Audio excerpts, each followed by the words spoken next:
music never sleeps, and neither do we.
This is SAFM, leading the conversations that move us.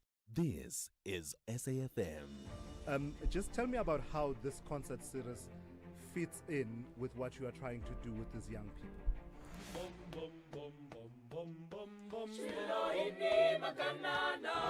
The reality is that private funders do not just thoughtlessly throw their resources around. It is one thing to get a backtrack like that for a finance guy, hey? Yeah. Somebody just WhatsApped me to say that she has a daughter who has hearing loss. Corruption in South Africa has reached disgraceful levels. First things first, let's get to my daily that's my point feature. So, did you see Cristiano Ronaldo cry yesterday?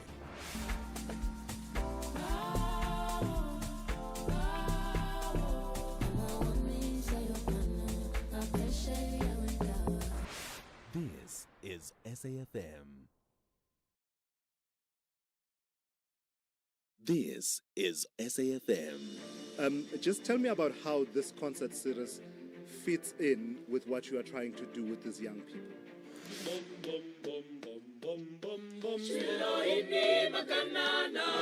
The reality is that private funders do not just thoughtlessly throw their resources around. It is one thing to get a backtrack like that for a finance guy, hey? Somebody just WhatsApped me to say that she has a daughter who has hearing loss. Corruption in South Africa has reached disgraceful levels. First things first, let's get to my daily that's my point feature. So, did you see Cristiano Ronaldo cry yesterday?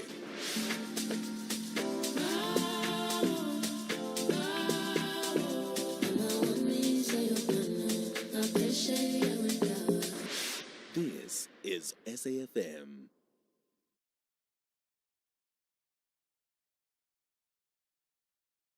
Music never sleeps, and neither do we.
This is SAFM, leading the conversations that move us.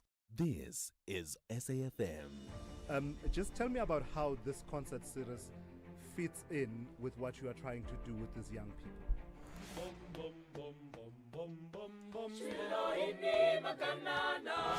The reality is that private funders do not just thoughtlessly throw their resources around. It is one thing to get a backtrack like that for a finance guy, hey? Somebody just WhatsApped me to say that she has a daughter who has hearing loss. Corruption in South Africa has reached disgraceful levels. first things first. Let's get to my daily that's my point feature. So, did you see Cristiano Ronaldo cry yesterday?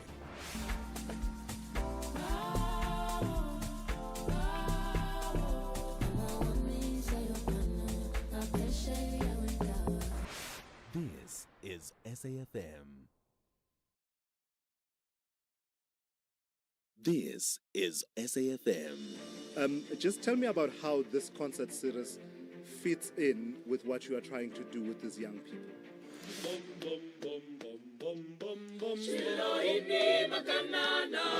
The reality is that private funders do not just thoughtlessly throw their resources around.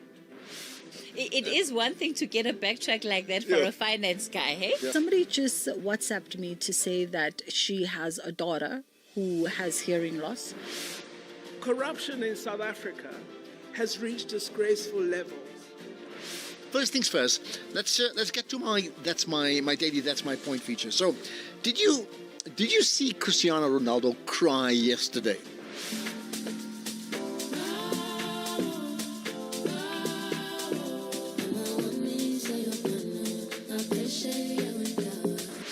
This is SAFM.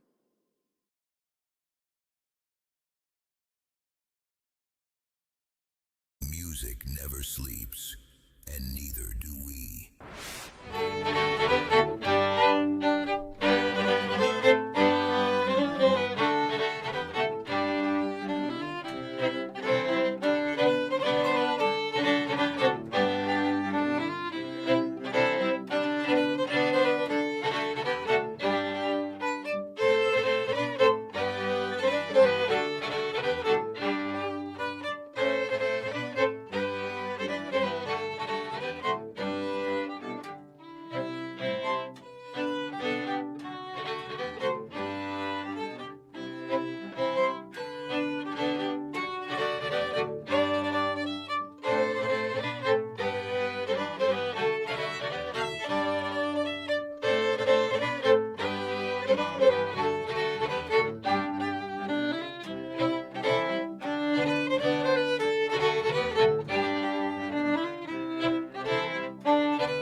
This is SAFM, leading the conversations that move us.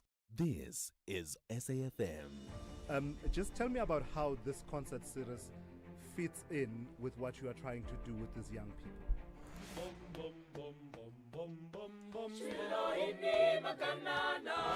The reality is that private funders do not just thoughtlessly throw their resources around.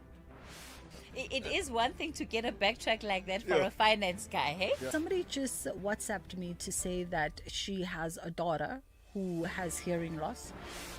Corruption in South Africa has reached disgraceful levels. First things first, let's get to my daily that's my point feature. So, did you see Cristiano Ronaldo cry yesterday?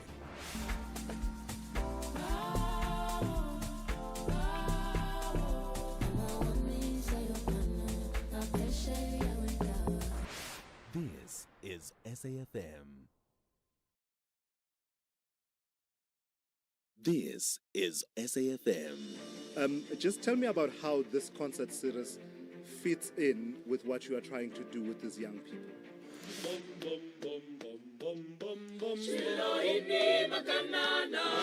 The reality is that private funders do not just thoughtlessly throw their resources around. It is one thing to get a backtrack like that for a finance guy, hey? Somebody just WhatsApped me to say that she has a daughter who has hearing loss. Corruption in South Africa has reached disgraceful levels. First things first, let's get to my daily that's my point feature. So, did you see Cristiano Ronaldo cry yesterday?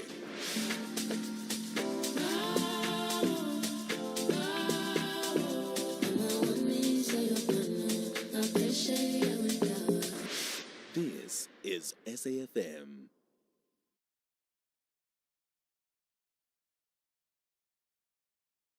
Music never sleeps, and neither do we.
This is SAFM, leading the conversations that move us.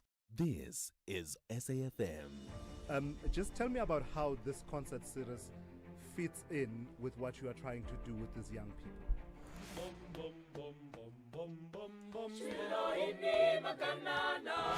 The reality is that private funders do not just thoughtlessly throw their resources around. It is one thing to get a backtrack like that for a finance guy, hey? Somebody just WhatsApped me to say that she has a daughter who has hearing loss. Corruption in South Africa has reached disgraceful levels. First things first, let's get to my daily that's my point feature. So, did you see Cristiano Ronaldo cry yesterday?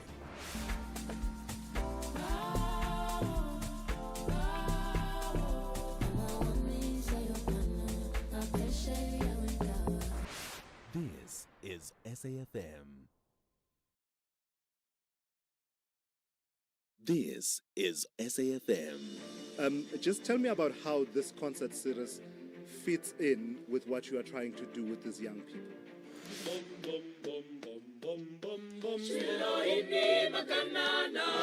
The reality is that private funders do not just thoughtlessly throw their resources around.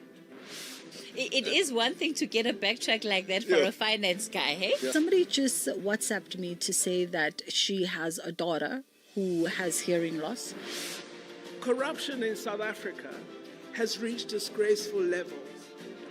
First things first, let's get to my daily that's my point feature. So, did you see Cristiano Ronaldo cry yesterday?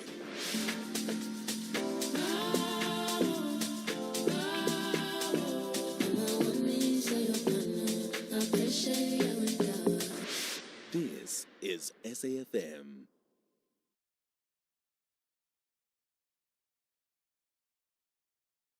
Music never sleeps, and neither do we.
phela isuyinzima. Hard work I am. Ngivuke ekuseni ngenza uhlelo, melela benza njalo. I hold myself impumelelo. Sesiseduze nayo. Shilo ini makanana. Shilo ini makanana. Shilo ini makanana. Shigepisha machari mani. Shilo ini makanana. Shilo ini makanana. Shilo ini makanana. Shigepisha machari mani. Ilesh makanana. Ilesh makanana.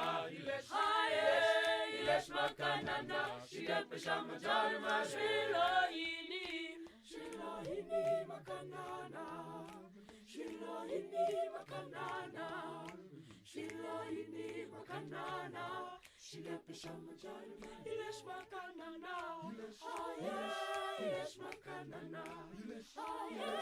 Ilesh makanana.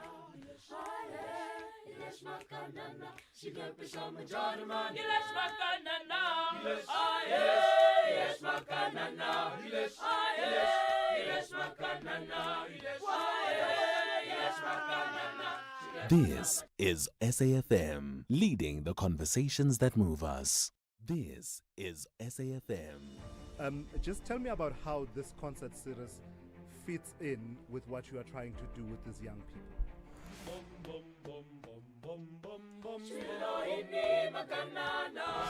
The reality is that private funders do not just thoughtlessly throw their resources around. It is one thing to get a backtrack like that for a finance guy, hey? Somebody just WhatsApped me to say that she has a daughter who has hearing loss. Corruption in South Africa has reached disgraceful levels. First things first, let's get to my daily that's my point feature. So, did you see Cristiano Ronaldo cry yesterday?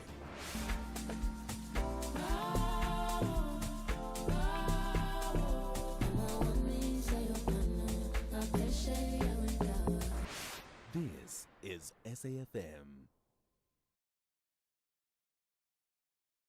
This is SAFM. Just tell me about how this concert series fits in with what you are trying to do with these young people.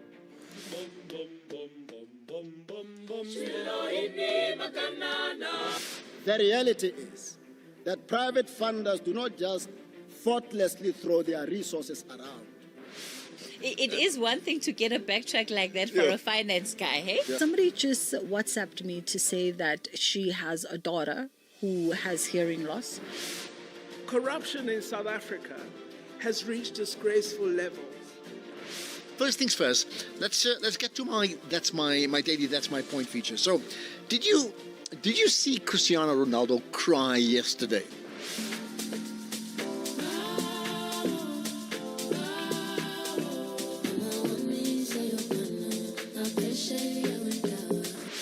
This is SAFM.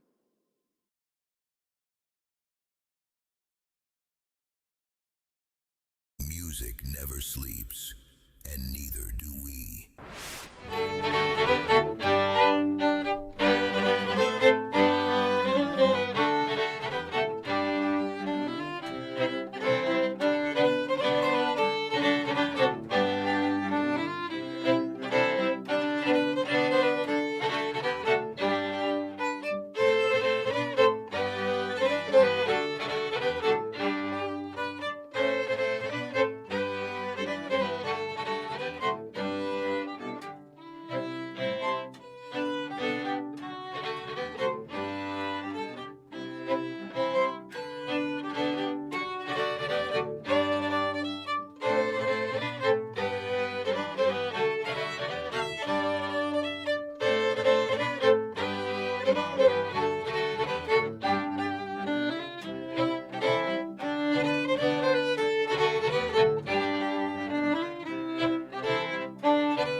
phela isuke inzima.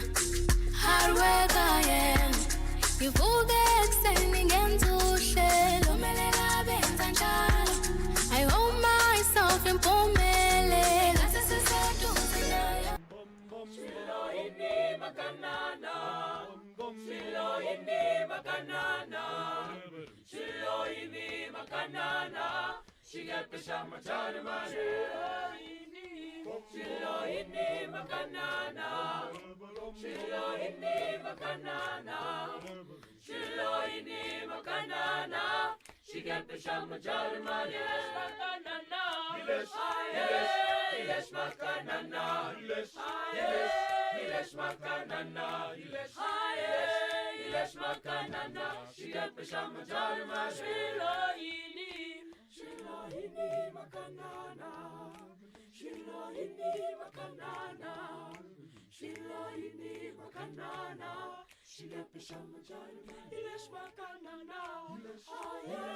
Yes, makanana. Yes, makanana. Yes, makanana. She got the shama chana. Yes, makanana. Yes, makanana. Yes, makanana. Yes, makanana. This is SAFM, leading the conversations that move us. This is SAFM. Just tell me about how this concert series fits in with what you are trying to do with these young people.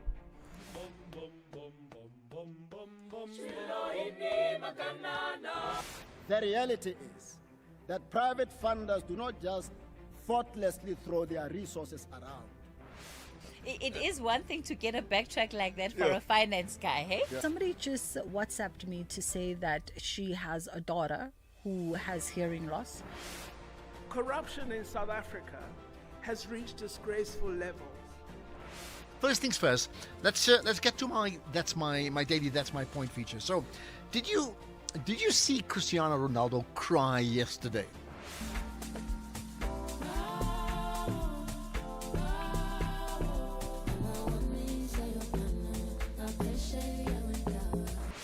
This is SAFM. This is SAFM. Just tell me about how this concert series fits in with what you are trying to do with these young people.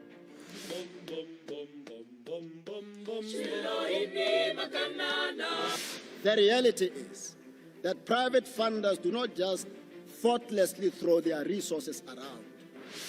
It is one thing to get a backtrack like that for a finance guy, hey? Somebody just WhatsApped me to say that she has a daughter who has hearing loss. Corruption in South Africa has reached disgraceful levels. First things first, let's get to my daily that's my point feature. So, did you see Cristiano Ronaldo cry yesterday?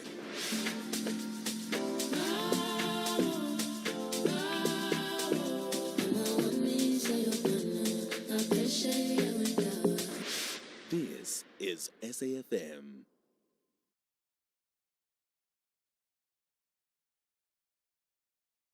Music never sleeps, and neither do we.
phela isuyinzima.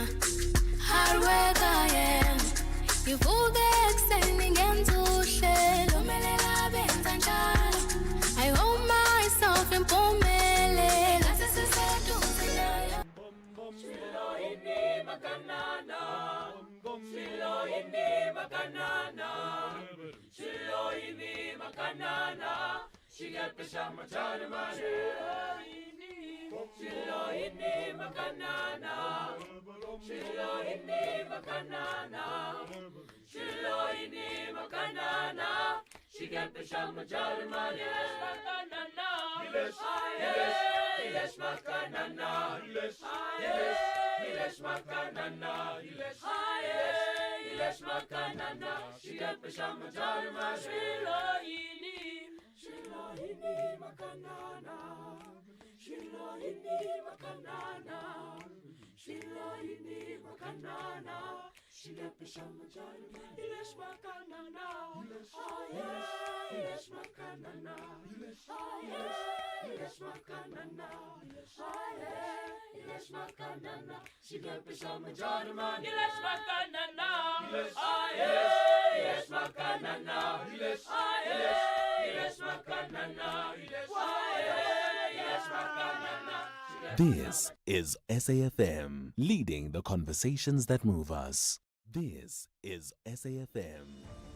Just tell me about how this concert series fits in with what you are trying to do with these young people.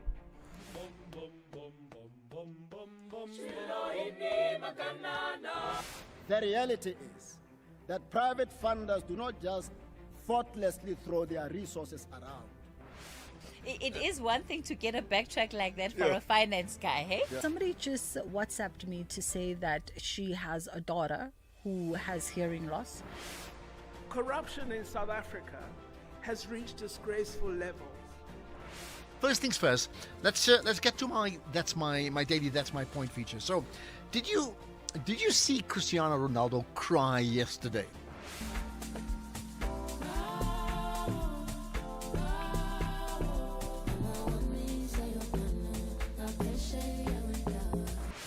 This is SAFM. This is SAFM. Just tell me about how this concert series fits in with what you are trying to do with these young people.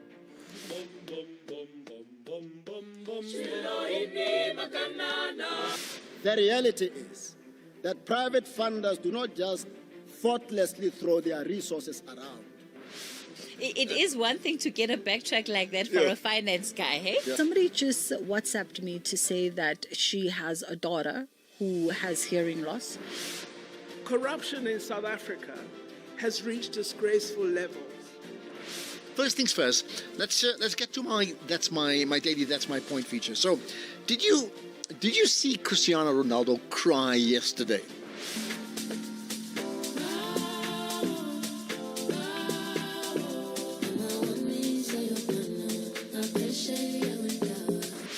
This is SAFM.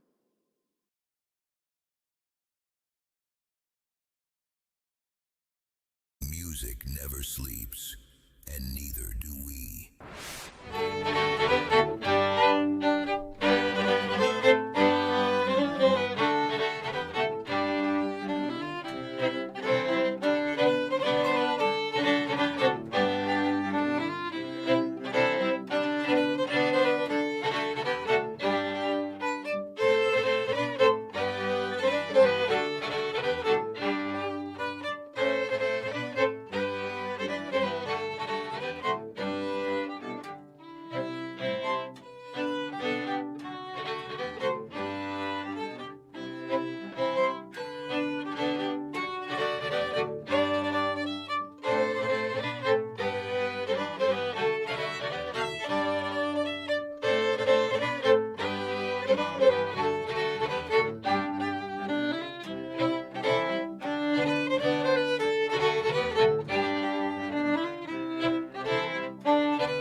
phela isuke inzima. Hard work I am. Ngivuke ekuseni ngenza uhlelo, kumele ngabenza njalo. I hold myself impumelelo. Ngathi siseduze nayo. Shilo ini makanana. Shilo ini makanana. Shilo ini makanana. Shigepisha matari mani. Shilo ini makanana. Shilo ini makanana. Shilo ini makanana. Shigepisha matari mani. Ilesh makanana. Ilesh makanana.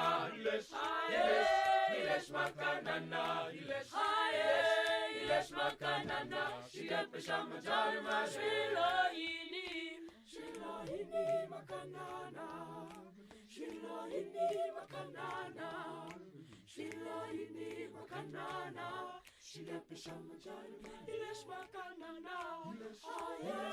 Ilesh makanana. Ilesh makanana. Ilesh makanana. Shigepisha matari mani. Ilesh makanana. Ilesh makanana. Ilesh makanana. Ilesh makanana. This is SAFM, leading the conversations that move us. This is SAFM.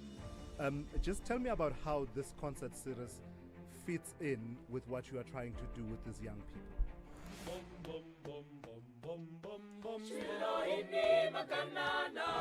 The reality is that private funders do not just thoughtlessly throw their resources around. It is one thing to get a backtrack like that for a finance guy, hey? Somebody just WhatsApped me to say that she has a daughter who has hearing loss. Corruption in South Africa has reached disgraceful levels. First things first, let's get to my daily that's my point feature. So, did you see Cristiano Ronaldo cry yesterday?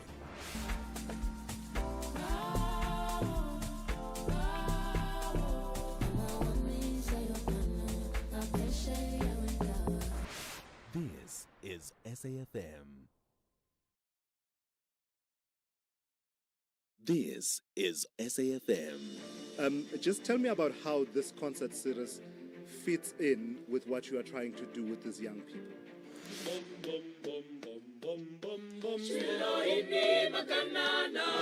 The reality is that private funders do not just thoughtlessly throw their resources around. It is one thing to get a backtrack like that for a finance guy, hey? Somebody just WhatsApped me to say that she has a daughter who has hearing loss. Corruption in South Africa has reached disgraceful levels.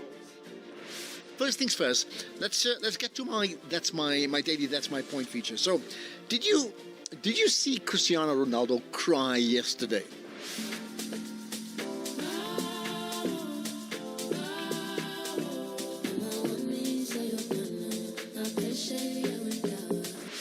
This is SAFM.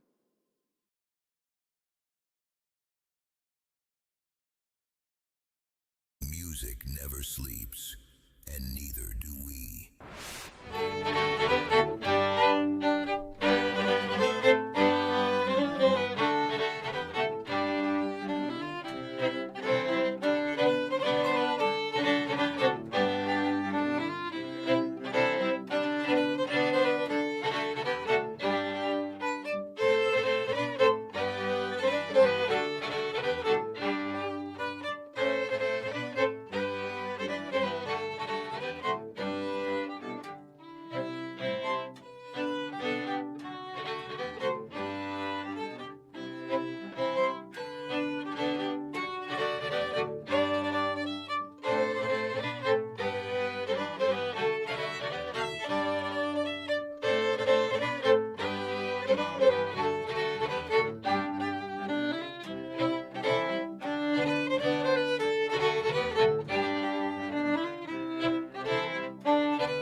kuhlula mina kuyabikwa angikhathali eyonto phela isuyinzima hard work I am ngivuke ekuseni ngenza uhlelo kumele benza njalo I hold myself impumelelo sesiseduze nayo Shilo ini makanana Shilo ini makanana Shilo ini makanana Shigepisha machari Shilo ini makanana Shilo ini makanana Shilo ini makanana Shigepisha machari makanana Ilesh makanana Ilesh makanana Ilesh makanana Shigepisha machari Shilo ini makanana Shilo ini makanana Shilo ini makanana Shigepisha machari Ilesh makanana Ilesh makanana Ilesh makanana Ilesh makanana Shigepisha machari Ilesh makanana Ilesh makanana Ilesh makanana Ilesh makanana This is SAFM, leading the conversations that move us. This is SAFM. So you thought you were building a business in this economy, but day by day, somehow it grew. You kept going when the freezer didn't freeze, the bucket didn't budge, and the bank balance barely blinked. So you thought you were building a business. You weren't. It was building you. Because this isn't just what you do anymore, it's who you are, and you don't trust just anybody to protect it. Chat to your broker about Old Mutual Insure Business Insurance. Protect what built you. Old Mutual Insure Limited is a licensed FSP and non-life insurer. Sorry I'm late, Sevi. Had to fetch my lucky putter. No worries, let's go. We're teeing off in an hour. Great. We're taking your car. Can't. It's already taken. What do you mean taken? It was right here when I left a few minutes ago. I sold it to WeBuy Cars and made a whole lot of green. Birdie told me that's the best way to sell your car. Not only the best way, it's the fair way. Kom ons vat die pad. Don't be doof, be savvy. We buy cars, geared for a fast sale, geared for you. The National Pulse with Ashraf Garda on SAFM. You're listening to the National Pulse, weekdays 3 to 6 p.m. So it's not too often that the National Pulse starts at just after 4 as opposed to after 3. But hey, budget speech takes precedence thanks to Dudu delivering that budget speech and reaction that they've had for the first hour of the show, right? But now as we get into National Pulse proper, really I need to get a feel of the pulse of the nation. So let me start with this first things first. Give me your one word that encapsulates your feelings about the budget speech. Just one word. And how you do so, you can WhatsApp it right away to 0614 104 107.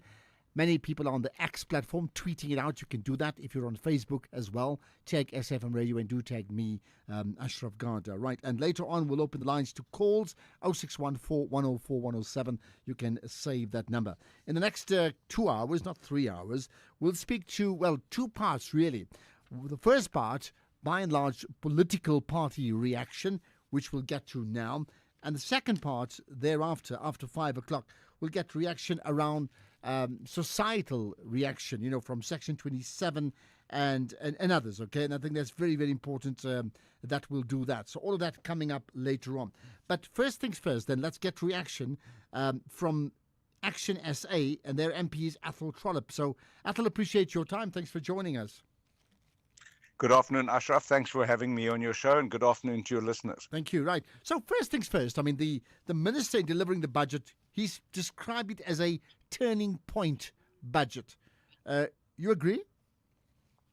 Well, you just asked your listeners to send in one word what they thought about the budget. My one word is for the budget, it's better. Okay. Better. Right. Okay. We'll expand on the better in a second. Do you also agree that it's a turning point budget in terms of how he sees a budget as a reflection of our economy? No, I think it's still too early. There's some green shoots, but I think it's a bit early to describe it as a turning point. There are some really positive issues. And, the one thing about being a member of a constructive opposition party in Parliament is that what's good is good and what's bad is bad. And you don't have to slag everything off. And I think there were some really good things in this budget. All right, so let's talk about it. What gets your yays? We'll talk about the nays just now. What gets your yays? Yeah, the first thing is that we as Action SA have been championing better funding for South African revenue services. We saw something quite unprecedented today in Parliament where the Commissioner of SARS got a standing ovation. And we felt vindicated because SARS has collected 28 billion rand more than what was expected, which means, Ashraf, that the taxman doesn't have to dig into your and my pocket to make the budget balance. And I thought that was really good vindication for supporting. And it's not about taxing South Africans more. It's about simply getting taxes from people who are supposed to pay Caesar, pay unto Caesar what Caesar is due. And the Commissioner has done a really good job with that. And because of that, the good work of SARS, we as South African taxpayers are not going to pay more. And if there is an increase in tax, and especially tax bracket creep, it will be inflation linked, which means at the end of the day, we could actually have more money in our pocket than we had this time last year. So that was very positive. Okay. The other big positive is that the VAT registration threshold has been increased from R1 million. It's been R1 million for the past 14 years. Now, R1 million doesn't buy you what it did 14 years ago. So young, emerging, small businesses have been battling with this threshold of R1 million. It's been increased to 2.7 million rand, which I think is really positive. Okay, and to confirm that, I mean, that would mean that if their revenue was R1 million rand, they had to, as a compulsory act, register for VAT. In this case, you're saying it's gone up to 2.7 now, right? Correct, yeah, okay. Correct. And that gets your yay, right? Yeah, definitely gets my yay. And then a sort of a grey yay is the fact that the Border Management Agency has received an extra 990 million, call it R1 billion worth of funding. We believe that the illicit economy is one of our biggest problems in South Africa. The illicit economy not only bleeds jobs and a massive loss of revenue for the South African revenue services, but also people's health is compromised. Now, just if you stop the sale of illicit cigarettes and alcohol, which you can buy in the street, plain street, just outside Parliament, you can buy both outside of the legal regulatory framework.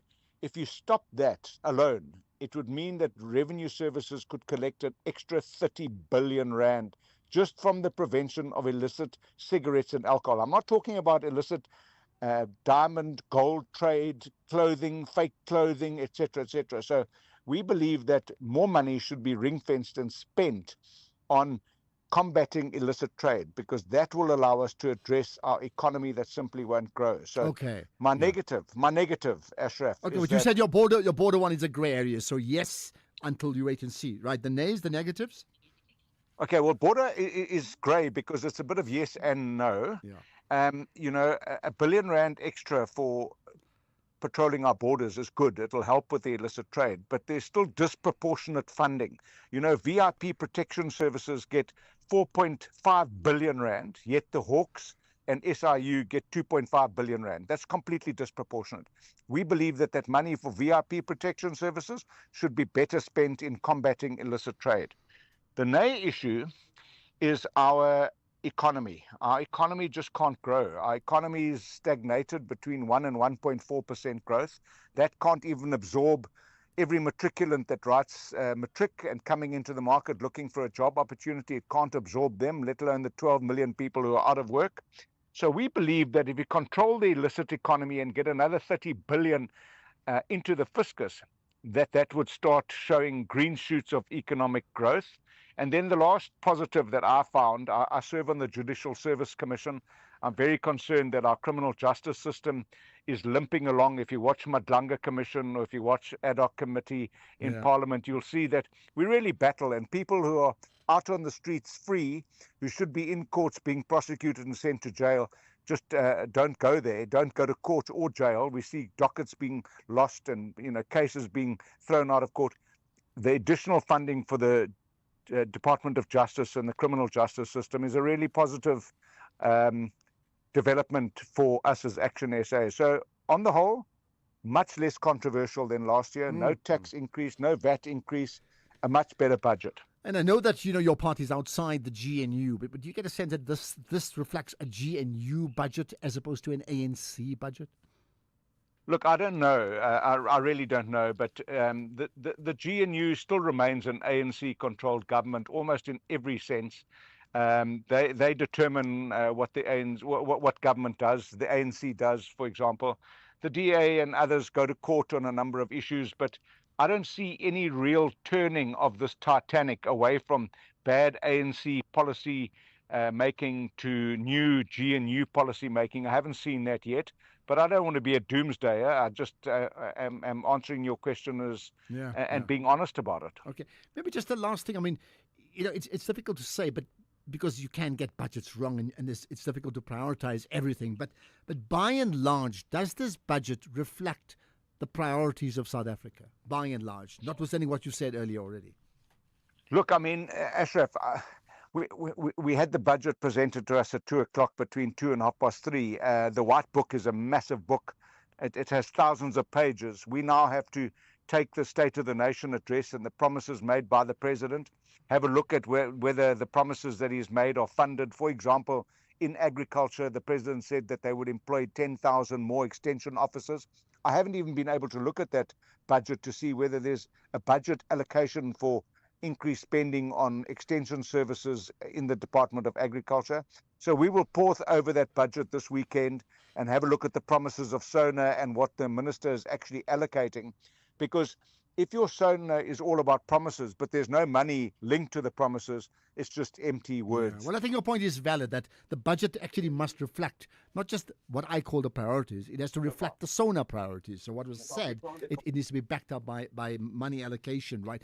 Maybe just the last thing, is there any notable omission that you were just quite surprised it didn't come up?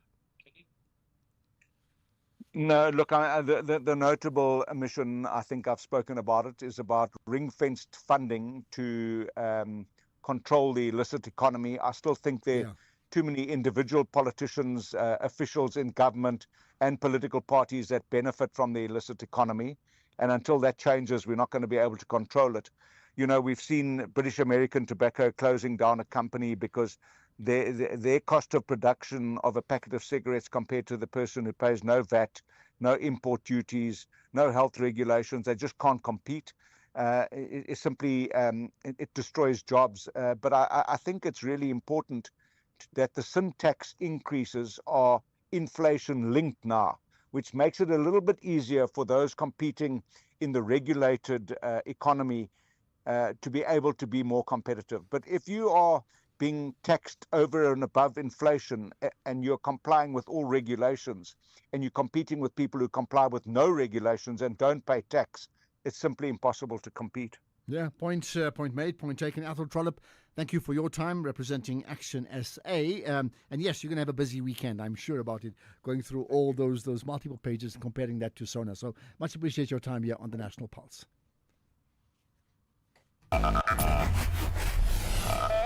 You're listening to the National Pulse. Right, you have a chance as well, as you've heard. So Athol Trollip said his one word for the budget speech is better. So what's your one word? Send that WhatsApp right away, text or voice note, by the way, and you can also tweet or Facebook, and you get all those options available. And what we plan to do, we'll get reaction from the ANC, we'll get reaction from the ACDP as well. All of that coming up over the next 25-30 minutes. But very importantly, we'll get reaction from you and then other organizations who are very centered in on social welfare as well. So I'll tell you what, next up, we'll talk to a representative from the African National Congress right after this. This February, love lives on S3. From searching for love to racing across the world to stories that inspire, move and thrill. Whether it's drama, adventure, talent or truth, there's something to fall in love with every day. February on S3. Love what you watch. Only on S3. Open up.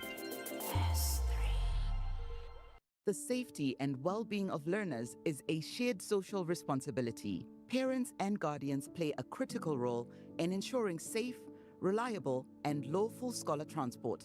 Parents are therefore urged to take responsibility for the following. Parents should ensure that learners are on time and ready for collection to prevent unsafe driving practices such as rushing, unscheduled stops, or overloading. By working together, parents, operators, and authorities can protect learners and build a culture of safety on our roads. Issued by the National Department of Transport. EFC returns this Thursday as Cape Town takes on the world. South Africa's greatest warrior, Dricus du Plessis, brings a host of international challengers to battle. 4 title fights, 1 unforgettable night. Luke Michael versus the Congo's Diego Bandu. FaZe Jacobs versus Australia's Trent Girdham. Ryan Sanchez versus Brazil's Jefferson Pereira. And Tumelo Manya Mala versus the Zulu warrior, Tondo Zondi. The Knox Legacy Series, in partnership with the City of Cape Town, explodes this Thursday at Grand West. Watch it on SABC Sport Channel on DTT Channel 4 from 7 p.m. Brought to you by SABC Sport.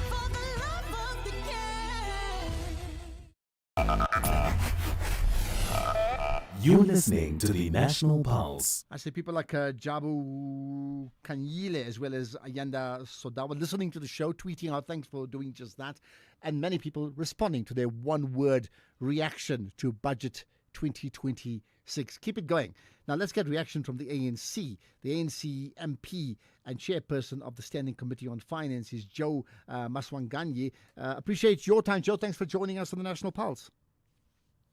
Good afternoon, Ashraf and SAFM listeners. Good afternoon indeed. So listen, I've asked Athol Trollip for his one word to reflect the budget. He said better. What's your just one word that reflects your interpretation of the budget? Progressive budget. A progressive budget. Interesting. We'll play on that just now. I will also say this. The minister spoke about this as a turning point budget. Yes, I know he is an ANC minister speaking on behalf of government. Does the party see the same as well, that it's a budget that reflects a turning point in the country?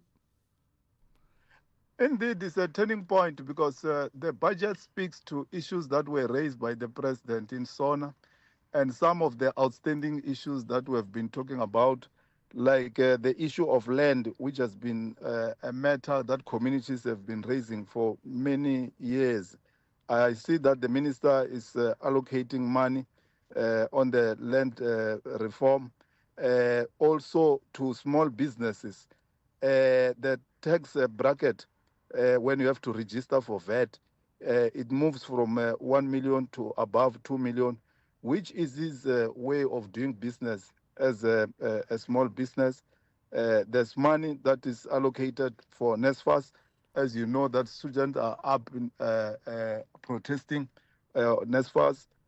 So it will go a long way. School nutrition, early childhood, and many other social matters. So let's focus in. I mean, let's focus in specifically. Okay, so the VAT threshold you've mentioned. Yes, initially it was 1 million, now it's 2.7 million, to the point where then you have to register for VAT. At the moment, it's voluntary, right? So that's significant. What else gets your yays? What else gives you a thumbs up? The issue of NSFAS to me is quite very important, because education is our number one priority. And coupled to that is the school nutrition. Some of us have been to schools in the 70s and early 80s. Sometimes we'll go hungry while they're at school. But today, even the child of a farm worker or somebody who's unemployed, going to school, that child is able to be fed and concentrate while in class. So the issue of ECD, many children during our time and before and after that have never been involved in ECD. And this government, under the leadership of President Ramaphosa, take care of children at an early age. And these are the issues, as I've said, that the president have raised many a times. But today, the minister has been able to speak to those issues and allocate money to that. 3.4 billion for land acquisition to 144,000 hectares. Surely, because of the land hunger in South Africa, it will go a long way in dealing with the issue of land. Okay. Anything else that gets your thumbs up? Of course, the transport is one major issue. Many people spend lots of money on transport. There are studies that have been conducted. More than 30% of percentage of what those who are low earners earn, they spend it traveling to and fro work. So with the money that has been allocated to PRASA through the Department of Transport, it will go a long way in easing the burden to the working class or to the workers who travel between Cape Town and Khayelitsha, Soweto and Johannesburg, KwaMashu and Durban. Okay. Well, what about things that fell short? What gets a thumbs down from you? We still have a long way to go because, Ashraf, what we have to understand, budget is about limitless wants with limited resources. There's no way that you can meet all what it takes from the people. We have to address the issue of employment.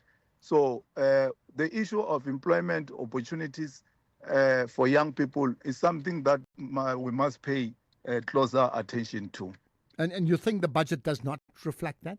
That means, finding greater ways to, show growth, galvanize the economy, trying to convert the unemployed into employed? With the money that has been allocated to infrastructure, water infrastructure, rail infrastructure, road infrastructure, these infrastructure services are labor intensive. We will appeal to those departments that will have been given oversight over this budget to make sure that we of course, we live in an era of AI and mechanization, but they should try as much as they can to make sure that this money create real jobs on the ground, and we don't have only to see machines rolling out in infrastructure. But with more money allocated to infrastructure and other programs and youth development programs, more job opportunities will be created. And the coming in of the private sector through PPP, private-public partnership, will also release a lot of capital from the private sector to assist government. And there are a lot of positive developments since the last time when the minister tabled the budget. South Africa today is the #1 economy above Egypt and Nigeria. The rand has strengthened, inflation is going down, and the trade has opened up in China. AGOA has been extended. All these positive developments should also be recorded. Okay. Well, what about the broader issue of the economy? I mean, economic growth is sort of staggered along from the 1 to the 1.5%, 1.7%. It's still very, very low. Did anything suggest in the budget speech that says the economy is now going to receive a major boost, notwithstanding what you've just said about where South Africa fits in on the continent? We believe that with the markets opening up, remember, a market like China is quite very big. It's more than 1.3 billion people there. So with the big markets opening up like that, it will boost the South African economy. The economic trajectory is on a positive direction. Now it's at 1.3. It will go to 1.8. And in the next 2 years, it will be 2%. But of course, we need to go up as far as 3 and 5% to make a serious dent. But at least we are not stagnant and we are not on a downturn. We are on an upright turn. So that's positive for us. And on Friday, when we meet the minister, he will have to go into detail as to what will be done to further grow the economy, which is quite very crucial. Okay, and lastly, just to pick up on what you said from the beginning as we end up here, does the budget reflect, does it match up with what the president delivered at SONA? The president made a series of promises at SONA. Does the budget allocation reflect that? It does. Remember, one amongst other key issues that was debated last week was the issue of water, more especially in big metros like Johannesburg, Durban, and other metros. And more than 27 billion has been allocated to metros to take care of water infrastructure because maintenance is behind in those big metros. And there's a lot of pressure because of what we call inward migration. people moving from Limpopo, Mpumalanga to Johannesburg. So there becomes too much pressure. So with the intervention from national government to local government, even though it's not enough, because if you look at the share of local government compared to what national departments and provincial departments get, local government share is quite very low.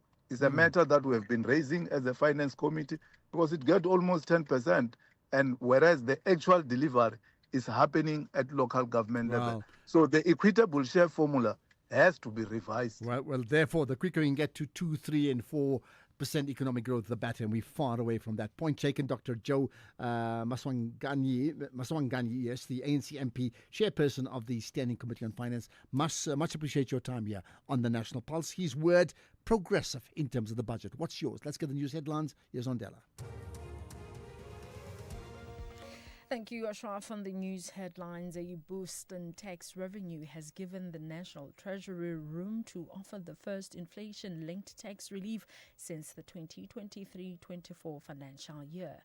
The Nelspruit Magistrates Court in Mpumalanga has granted 50,000 rand bail to 11 more accused facing charges of fraud and corruption relating to a 113 million rand tender.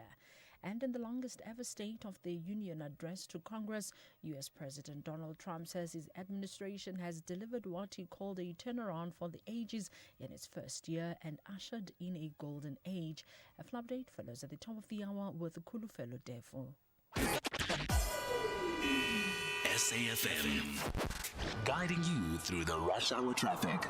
Good afternoon. Starting off in Gauteng, the R24 westbound in Bedfordview has delays towards Alum Road and Paul Kruger Street northbound in Pretoria, a crash near Lavender Road. In KZN, the N3 westbound slow moving towards Cliffdale and the M4 northbound has a crash near the Broadway Durban North exit. In Cape Town, the R44 queuing through central Stellenbosch and Constantia Main Road, Hout Bay Main Road queuing at Constantia Neck. With your traffic update, I'm Irma G. This is SAFM Sports with Tuming Kapele. Right, to me, I know my mind, by the way, just so that you know, is on tomorrow when the South African cricket team plays against the West Indies. But what's your mind on today? Yeah, no, we're looking forward to that one. But for now, I'm looking at the Sharks, and winger Edwin van der Merwe says that the side has taken a hard look at their discipline and decision-making after last weekend's derby defeat to the Lions as they turned their attention to Saturday's clash at Loftus Versfeld. The 34-22 loss to the Lions at Ellis Park dented the Sharks' momentum. This is after they had given themselves a platform in recent weeks with bonus point victories over the Stormers, and van der Merwe says that the performance simply did not reflect the level the team expects of itself. We, as a team, we all disappointed with the result and the game and the performance that we put out. We know that's not our standards. And this week in our preparation, there's been a lot of focus on collectively fixing it. We know there were some unforced errors and some other areas of the game that needed some cleaning up. But so far, the week's prep has been good. And yeah, we're looking to rectify that on the weekend. Meanwhile, Springbok coach Rassie Erasmus has named a 49-man squad, including 11 uncapped players and 5 still in the junior box ranks for the team's first in-person alignment camp for the year in Cape Town. The camp, which is running from the 3rd to the 6th of March, features 14 Rugby World Cup winners and also marks the return of Frans Malherbe after injury, alongside rising stars such as Riley Norton, Jeswell Juster and Siposetu Menebelebele. In terms of football, Mamelodi Sundowns coach Miguel Cardoso says that their hard-fought victory over AmaZulu last night really provided a much-needed lift for dressing room morale. Now, the reigning Betway Premiership champions left it too late to secure all 3 points, with substitute Marcelo Allende striking the decisive goal in the dying moments at Moses Mabhida Stadium.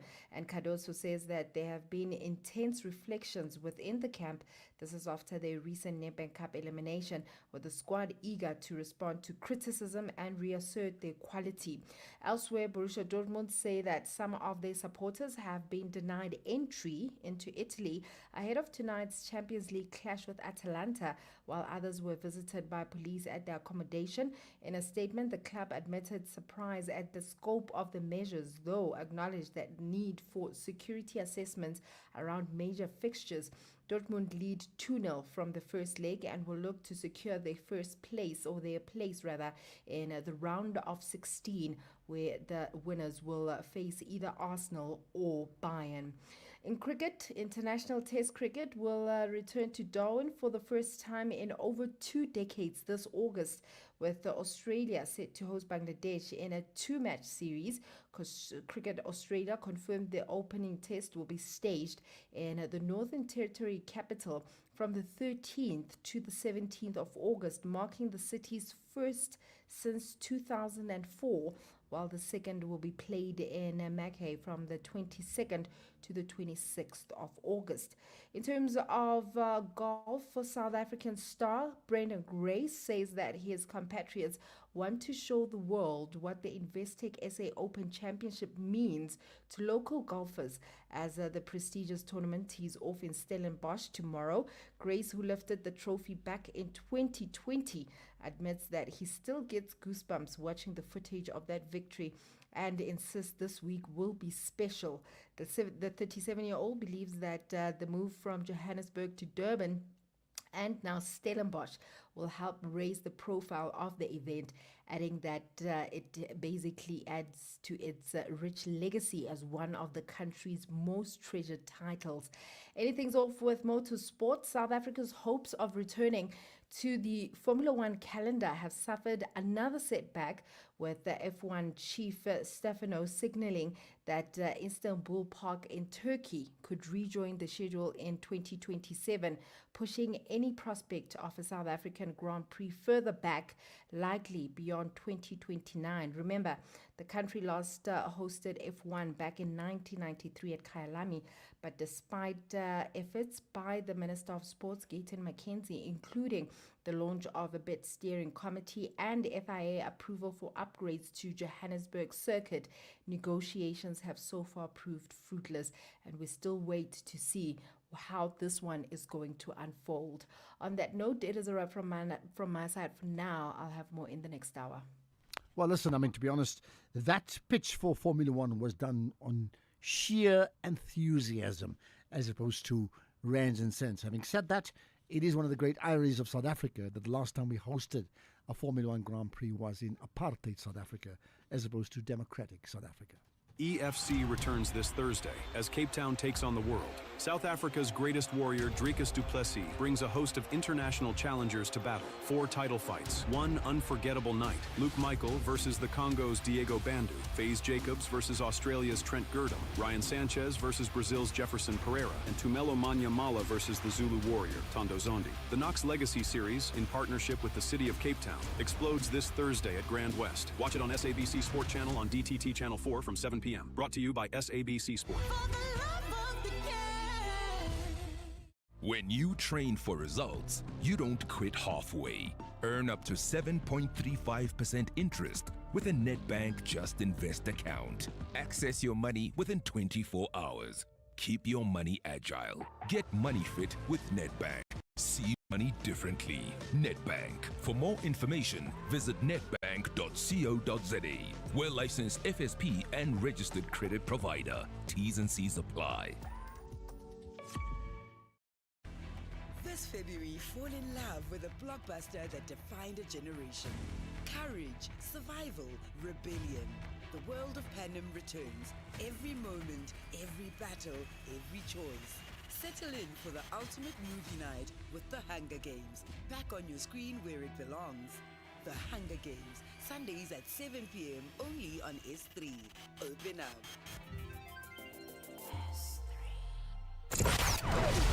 Economic news on SAFM. Facts and figures you can count on.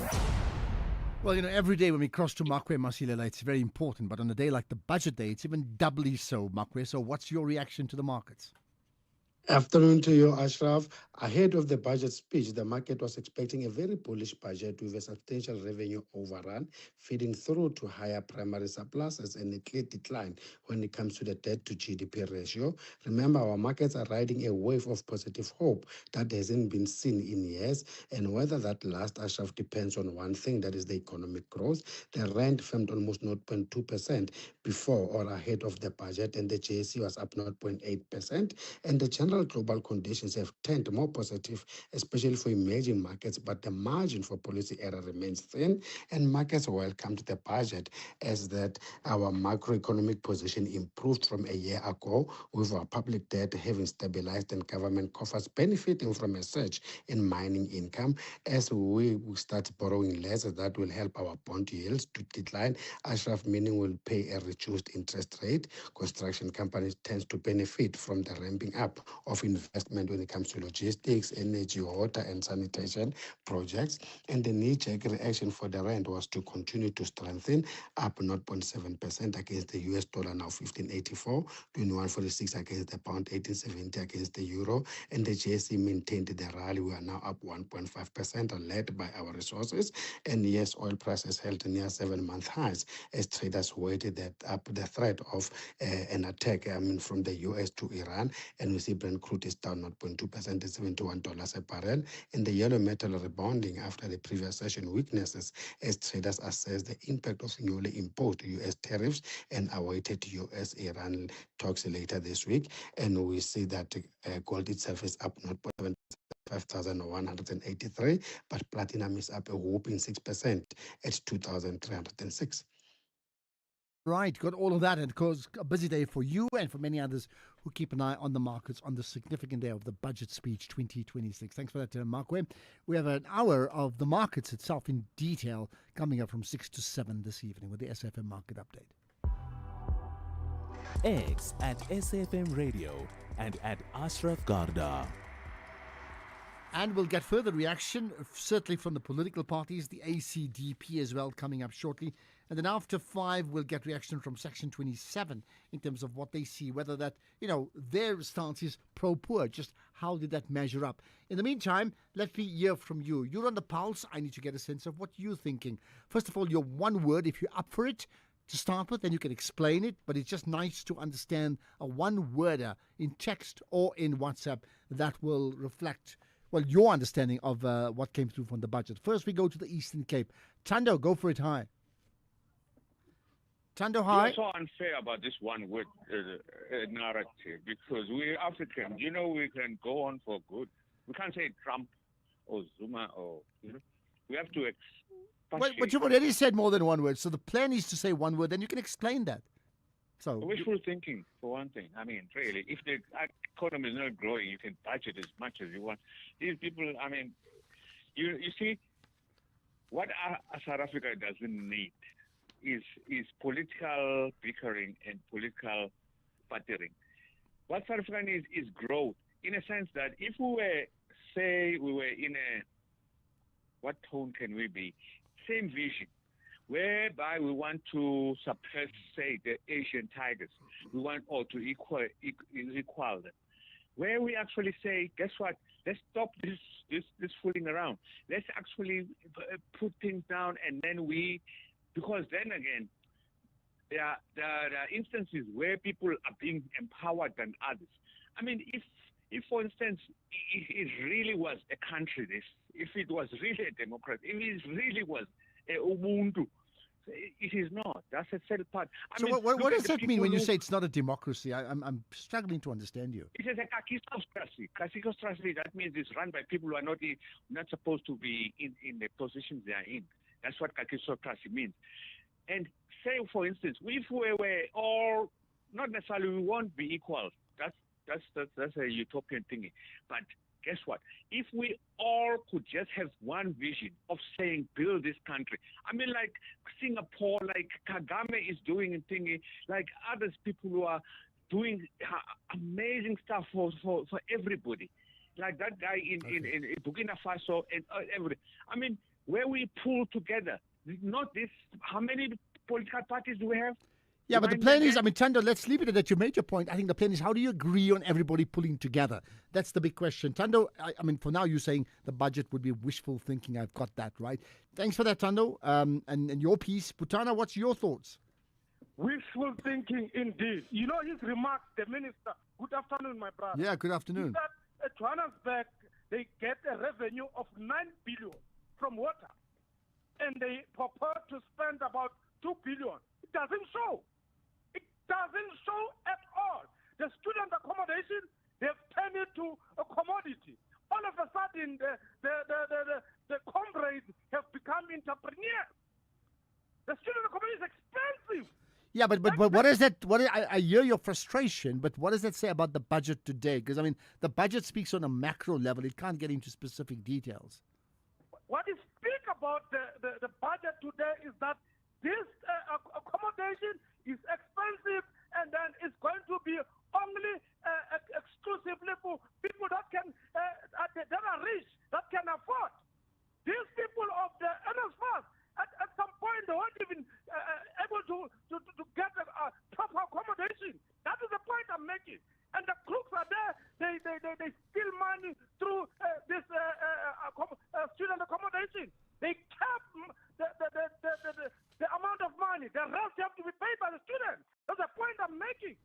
Okay, you sound very, very disgruntled, although you said wishful thinking. Got that, Butana, making Butana's point, as he often does. Let's get further comments from you via WhatsApp. Now, you can text or you can send us a voice note. Either way, right? Here's one word. Good afternoon, Ashraf. This is Makwara Shinazo from Toyando. You know what, Ashraf? I can say that the budget speech was very impressive. That's my one words to say to describe that, especially on the military increase. That was needed. You know, our military needed enough fund. You know, because we cannot continue to have our military that can continue to operate like a Mickey Mouse military that cannot even guard our borders. No, we cannot continue like that. Our army must be funded so that they can be well equipped to protect our countries in the event of a war, especially during these times of geopolitics where the bigger countries are now invading countries to capture their leaders. Yeah, I mean, I hear you saying it's impressive, but and it is important that they, strengthen defense, strengthen the borders, but a budget must reflect the priorities as well. You know, another way to protect the country is also to ensure that the citizens of the countries thrive. And does the budget reflect that there's enough upward mobility for the people of our country? Just consider that too.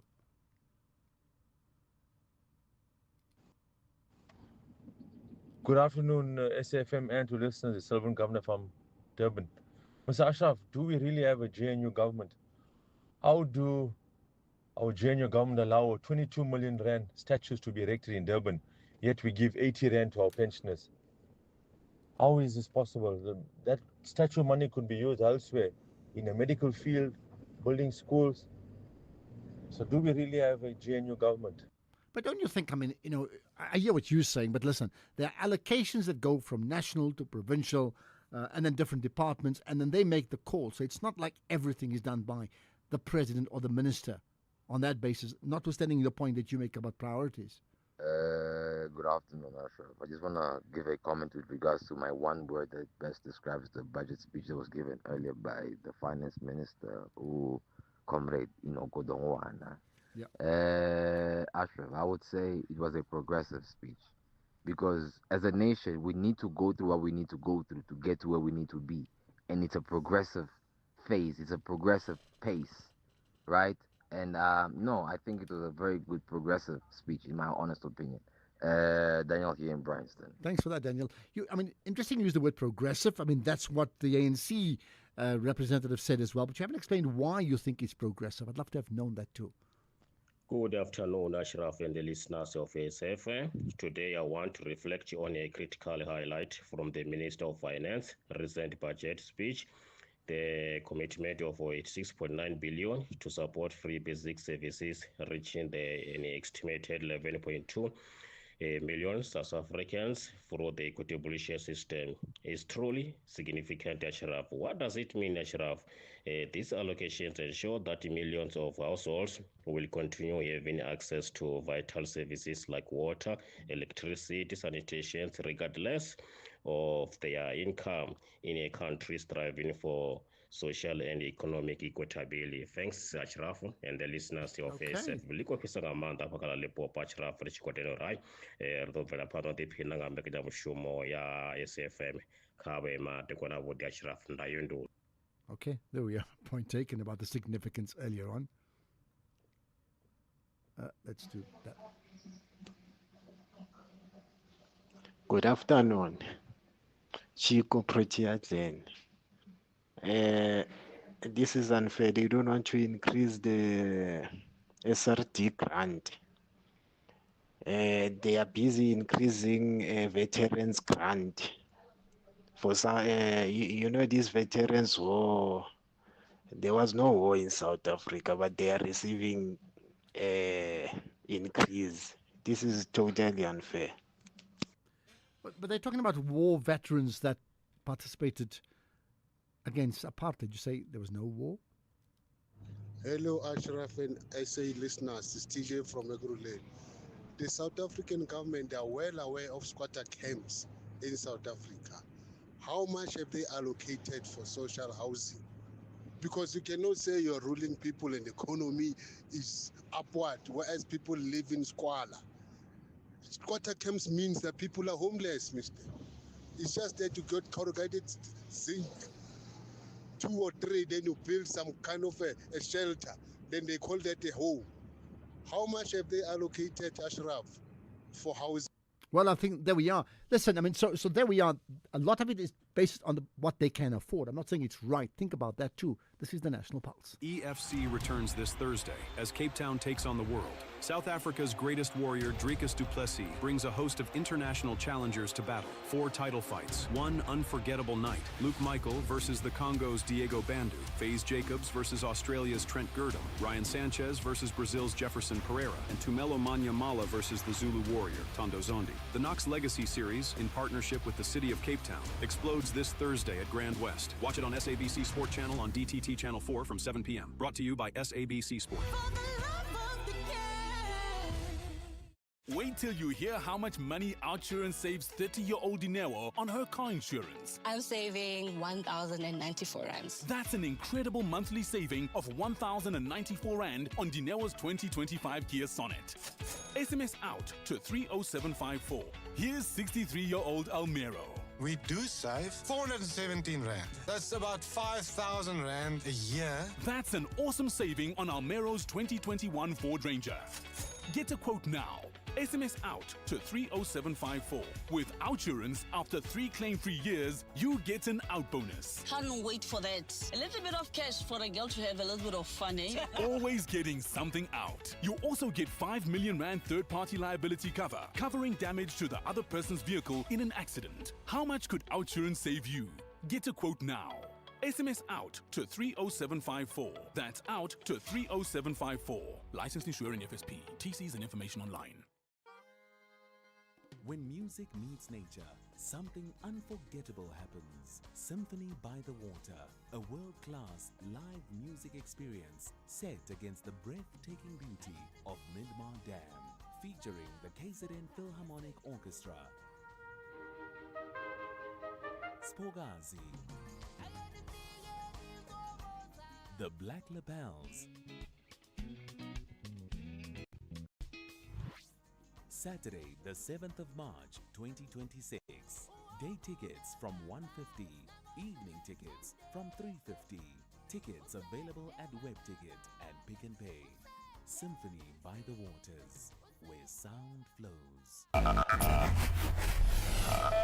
You're listening to the National Pulse. Well, thanks for your comments and the diversity of opinions. Absolutely. We'll also get comment from Black Sash after 5 o'clock, so look out for that. But for now, we have Steve Swart, who's an MP with the ACDP.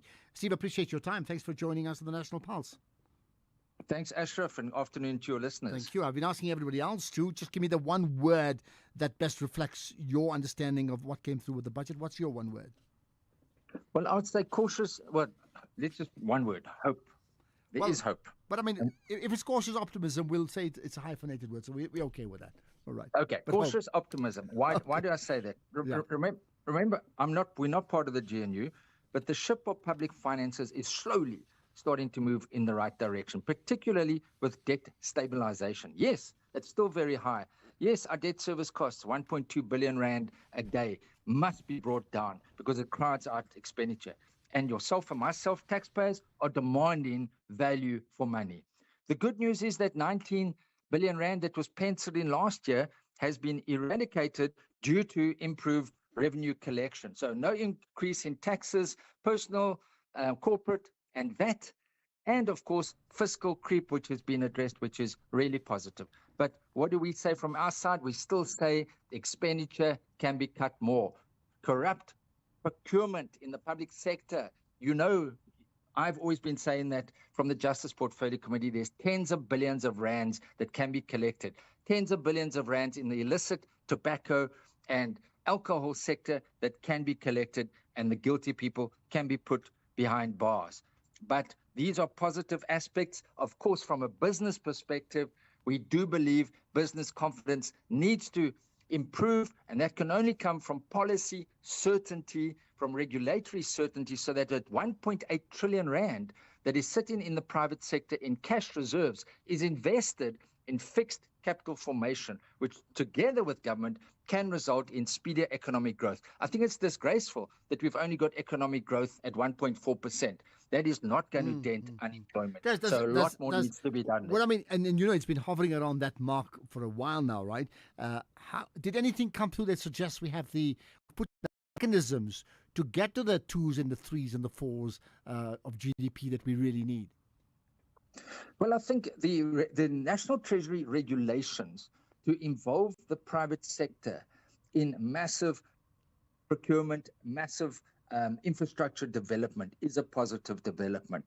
That gives clarity of your projects. It's not a million different people that you've got to report to. There's a clear line of who you're accountable for, and the private sector, I really believe that is a positive element for the private sector.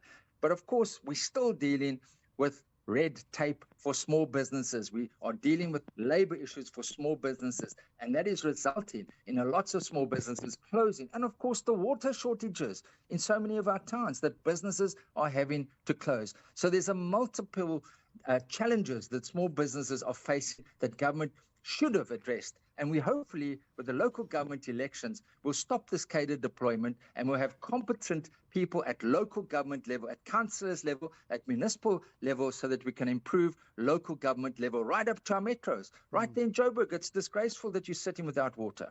So would you say then, you know, in terms of your cautious optimism, that by and large, in terms of addressing some of the key priorities that you've just mentioned, in fact, the budget does not reflect that? Well, what I do say is when it comes to debt stabilization, that is the key issue. Debt is sitting now at it's 78.9%. That is almost 6 trillion rand. If we can start reducing that, do you know with the 3 M's with Thabo Mbeki, debt was at 24%. 24%. So we're able to spend so much more on economic growth. So I believe if we can address that, and that's why I say the ship is starting to turn in the right direction. But on other issues, when it comes to tangible solutions on the ground, that is where the budget might be deficient. And that's where we'll be closely watching as a constructive opposition party to ensure that there's good stewardship, servant leadership, and that taxpayers receive value for every rand that they pay, which I believe they are not receiving at the moment. Okay, just the last thing. Is there anything in the budget, whether it's an omission or whether it was done, that absolutely shocked you? Well, I think there weren't any major shocks, but maybe there could have been a bit more attention. And this is something that I have raised with the ministers in the past. And that is, why are you not giving the NPA more resources to collect the money that is sitting in overseas bank accounts?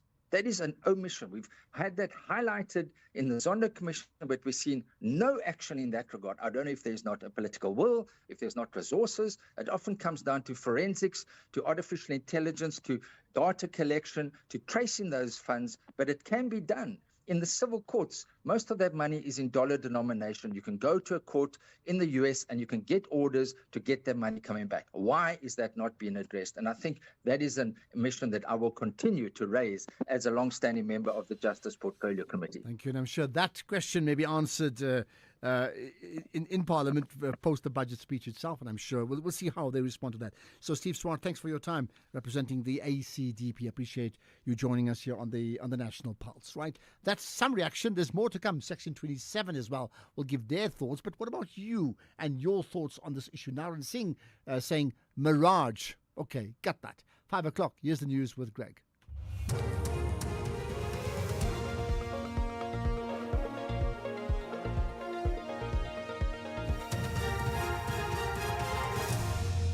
Top stories at 520 billion rand tax relief as proposed increase dropped and Trump hails Golden Age of America in State of the Union address. Good afternoon, I'm Kulufelo Tefo. A boost in tax revenue has given the National Treasury room to offer the first inflation-linked tax relief since the 2023 to 24 financial year. Finance Minister Enoch Godongwana says revenue for the current financial year is projected to come in higher than previously forecast. This has been supported by stronger VAT collections and higher platinum and gold prices. Tabling the 2026 budget in Parliament in Cape Town, Godongwana says the improvement in revenue collections has allowed government to scrap 20 billion rand in planned tax increases. The improved fiscal position allows us enough room to withdraw the proposed tax increases without putting fiscal sustainability or economic activity at risk. We are also proposing additional tax measures to ease financial burden on households and businesses by adjusting personal income tax brackets and rebates fully in line with inflation. In some other highlights of the budget speech, Godongwana says the economy is gaining traction and is expected to grow by 1.6% this year. The country's debt is expected to stabilize this year, the first time in 17 years that the debt will not grow. The old age and disability grant increases by 80% to 2,400 rand. The Nelspruit Magistrates Court in Mpumalanga has granted 50,000 rand bail to 11 more accused facing charges of fraud and corruption relating to 113 million rand tender. This comes after the same court had granted bail to the same amount to 12 others earlier today. They are among the 38 accused in the case of theft, fraud and money laundering who were arrested over the weekend and early this week. They are alleged to have unduly benefited from the funds meant for the emergency repair of 21 schools during the 2019 to 2020 financial year. The case has been postponed to the 26th of next month.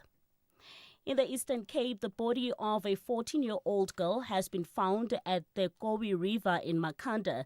The grade 8 pupil at Mary Waters High School was swept away while attempting to cross the overflowing river on her way from school. The executive mayor of the Makana local municipality, Yandi Swavara, has visited the family of the deceased learner. And finally, further filled in the longest ever State of the Union address to Congress, U.S. President Donald Trump says his administration has delivered what he called a turnaround for the ages in its first year and ushered in a golden age. He singled out the Somali community in Minnesota for particularly disparaging comments. The BBC's Sarah Smith has more. As he claimed that the economy is roaring and the border is now secure, he deliberately steered away from recent controversies such as the killing of American citizens protesting against immigration raids and the Epstein files. Instead, he focused on the more popular policy of removing illegal immigrants who are also convicted criminals. And he said, thanks to him, America is winning again. Donald Trump's current low approval rating suggests voters have not got that message. The top story at 5 back home, a boost in tax revenue has given the National Treasury room to offer the first inflation-linked tax relief since the 2023 to 2024 financial year. Headlines at 5:30 for SAFM News. I'm Kulufelo Defo. In sports, the Sawa Proteas women post 269 for 5 after 42 overs in the second of the third ODI against Pakistan. Erasmus names 49-man Springbok squad for the Cape Town alignment camp, and Marquez aims for 8th MotoGP title as season opens in Thailand. More details at 5:30. SAFM, guiding you through the rush hour traffic. Good afternoon. Starting off in Gauteng, the N1 northbound in Midrand, queuing towards New Road. Cedar Road eastbound in Four Ways has a crash near Witkoppen Road, and South Road eastbound in Kramerville has delays near the M1 highway bridge. In KZN, a stationary vehicle on Hummersdale ramp to the N3 northbound, all lanes are closed. The M4 northbound has a crash near Broadway Durban North exit, and the N3 westbound slow moving towards Cliffdale. In Cape Town, the M3 southbound has a stationary truck at Bishop's Court, the M5 southbound slow moving towards Ottery Road, and Malibongwe Drive westbound in Rivergate, queuing towards Discovery Drive. With your traffic update, I'm Irma G. When the two giants collide, no one agrees to bow. Driven by the roar of the Yellow Wall, BVB are ready to claim victory on home soil. But reigning champions, the Bavarians, are focused, fearless and determined to hold on to the summit. This is the Bundesliga. Football as it's meant to be. Do not miss out on the massive clash, the Klassiker. Borussia Dortmund versus Bayern Munich. Saturday, 28 February at 7:30 p.m. Live on SABC Sport on DTT Channel 4 and SABC Plus. Proudly brought to you by SABC Sport.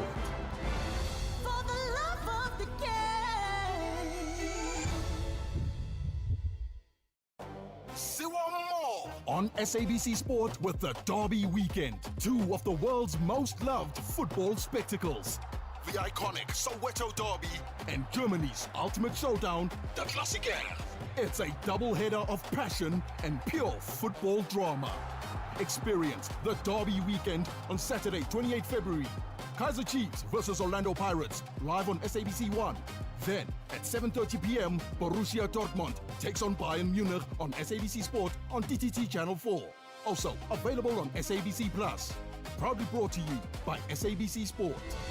For the love of the game.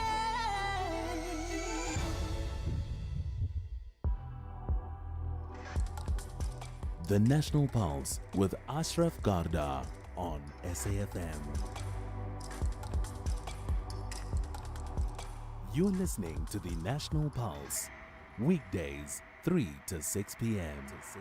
Right, more to come. If there's one word, it's about reaction to the budget. That's the thing, but you can give me your own word. And I mean, if I look at some of the words or adjectives that have been explained so far, it's been fascinating, from progressive to wishful thinking to good to can be better. That's more than one word, but I mean, you get my point, right? And that's been the thing. And the other has been like mirage, and many others too. I'll go through some of them later on, but I mean, you get the gist of what I'm talking about now.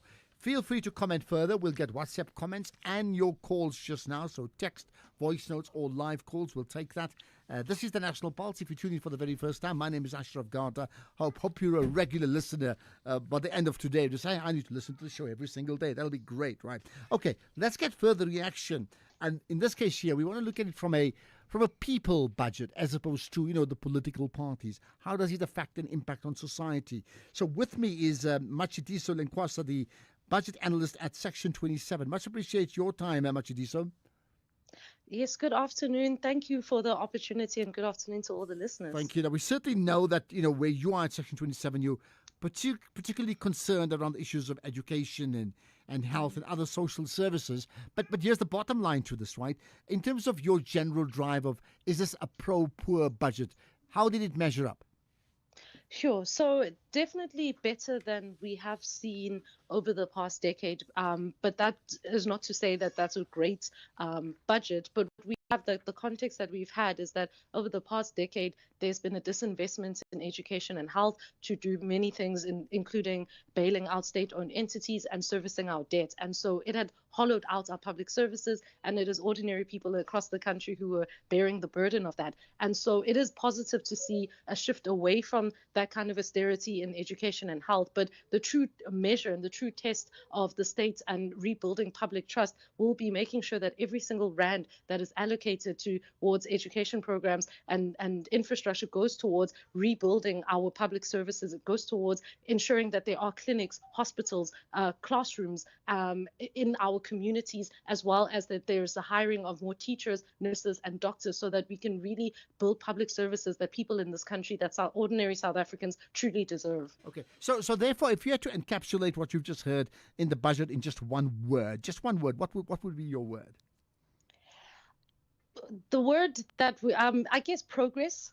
You know, I'm more of an optimist as by nature. I know that some of my colleagues in civil society are a little bit more skeptical, understandably so. But initially, that's my initial reaction. And I do believe that at the end of the day, the true test of it is making sure that every single rand actually does go to these places, because we're seeing so many reports. I think we're seeing what's been unfolding in the Madlanga Commission, for example, and just seeing the dire state of public services across the country. So a lot of big promises, a lot of bold commitments similar to the SONA, but we'll have to wait and see and make sure and continue to hold the states accountable to make sure that they fulfill their constitutional obligation of really delivering public services that people in this country truly deserve. Yeah, fair comment. I mean, therefore, if you looked at the SONA, certainly from a Section 27 perspective, you'd look at it and say, where does it fit in with your pro-poor agenda?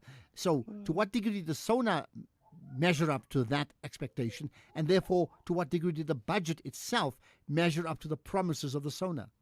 It's a good question, because of course we know the SONA means these political promises mean nothing if the budget or if the state is not prepared to commit or invest in that. And what we had seen with the SONA is that they were bold, at least from education and health, especially around early childhood development. There were bold promises, and which also makes sense because we're in a better fiscal position as a country than we have been over the past decade. So government can make those promises and actually fund them.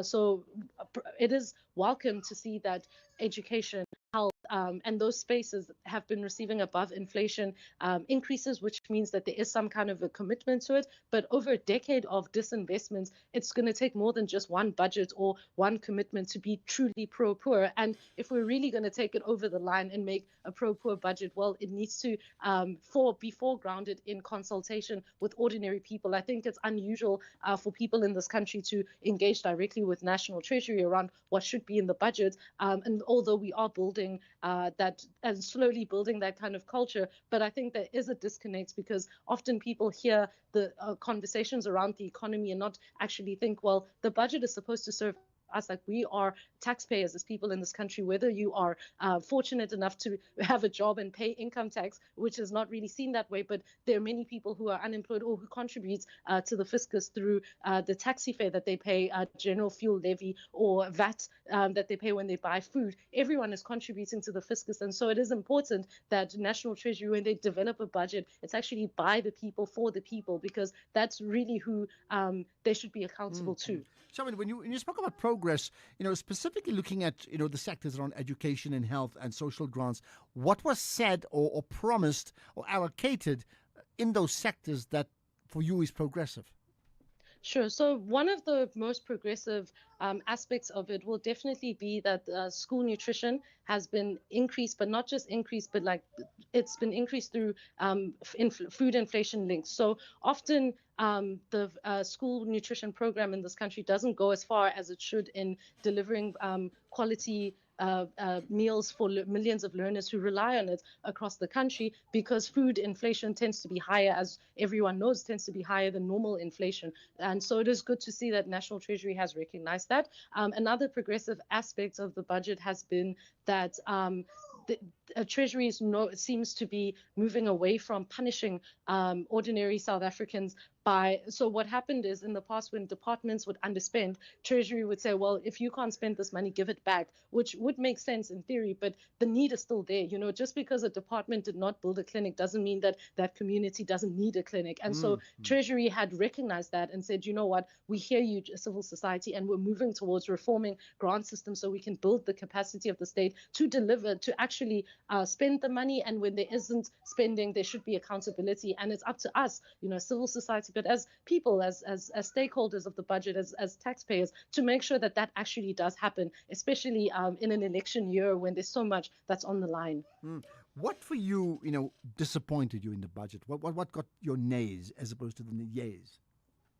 Yeah, so the most disappointing aspect, I would say, about the budget is the lack of engagement with people, ordinary people. So there is a reliance in terms of public participation around the budget, around making submissions to Parliament. But most of the time, those submissions, it feels like an echo chamber of business and maybe better resource civil society organizations. But I think the dream, or what it should look like, is that communities and people, everyone in the country, should have a say and should be shaping the budget, because when it goes wrong or when it goes right, the fruits and the consequences of it are borne by people who use public services. And so I would love to see that. And another aspect that was quite disappointing is the lack of recognition around unemployment.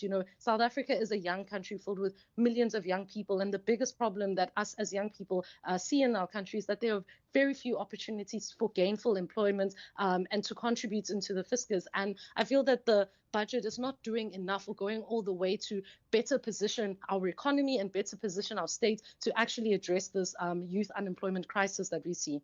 So you're saying that was an omission today. That means we know it's a crisis, it's been ongoing, and the budget pronouncements today do not reflect that as a priority. Exactly. And it is disappointing because, like I said, the stakeholders of the budget are the ordinary people in this country, the millions of people, including the millions of young people. So I think as a young person who's unemployed, who's listening to this budget, it might feel very hollow because it doesn't sound like government is foregrounding this youth unemployment as a priority area. And so that's definitely where it falls short. And I think particularly for education and health, we'd love to see interventions to restore the number of teachers, nurses and doctors across the country and expand our public employment program teaching assistance. So what we have is that we have millions of young people, hundreds and thousands of qualified teachers and qualified nurses who want to serve the country and who want to address the overcrowding in community and across our community infrastructures like our clinics and our schools, but there are no opportunities. And it would have been great, and we still call on government to start thinking about restoring the public sector as one of those places that were dignified places to gain work.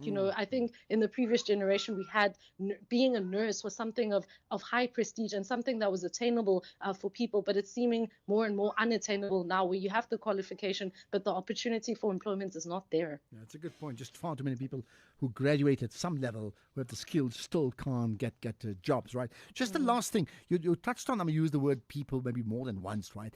Are you suggesting that this budget needs to be crafted by the will of the people, meaning by consensus? And if I heard that correctly, practically, how do you envisage that happening? Sure. So I think what Treasury would see in terms of consensus is that there has been some improvement in the sense that we have a GNU, so there's more diversity of perspectives that are represented, but that's not necessarily to say that's on a political stance. But in terms of a budget that's by the people, for the people, we'd love to see actual engagement leading up to the budget. So not just a reaction by communities, although that's also important. But as they're shaping and formulating budget decisions, it would be great to see departments. Department of Basic Education does a better job at that, and health, they do actually do consultations. But I think it's unusual for an ordinary person in this country to engage with the National Treasury or the Provincial Treasury. But that money in the fiscus, in order to truly understand what needs to be done or how it impacts ordinary people, they need to address communities and they need to engage with communities so that the budget can actually address, build public services that serve the people, especially those who rely on these public services to meet their constitutional obligation. Okay, well, you got us thinking. I go back to the tips for travel, whether that actually always worked over the years when Trevor Manuel was the Minister of Finance. But you've got us thinking. Matshidiso Lenkwasa, the budget analyst at Section 27. Thank you for your time. And feel free, by the way, to tag SFM Radio and myself if you have any further Thanks thoughts for the that you wish to opportunity. share. It's a pleasure, absolutely. This is the National Pulse. Reaction to that reaction from Section 27. Hey, doors are open. You can do that right away. We'll get Black Sash to comment after this. Sugar, spice, and everything nice. Bite after bite, this is Bake That Thing. Every Friday, we fire up the ovens featuring South Africa's best bakers and most loved patisserie masters. From sweet showstoppers to savory favorites, it all begins in the oven. Get inspired live every Friday, only on Espresso on S3. This is Bake That Thing.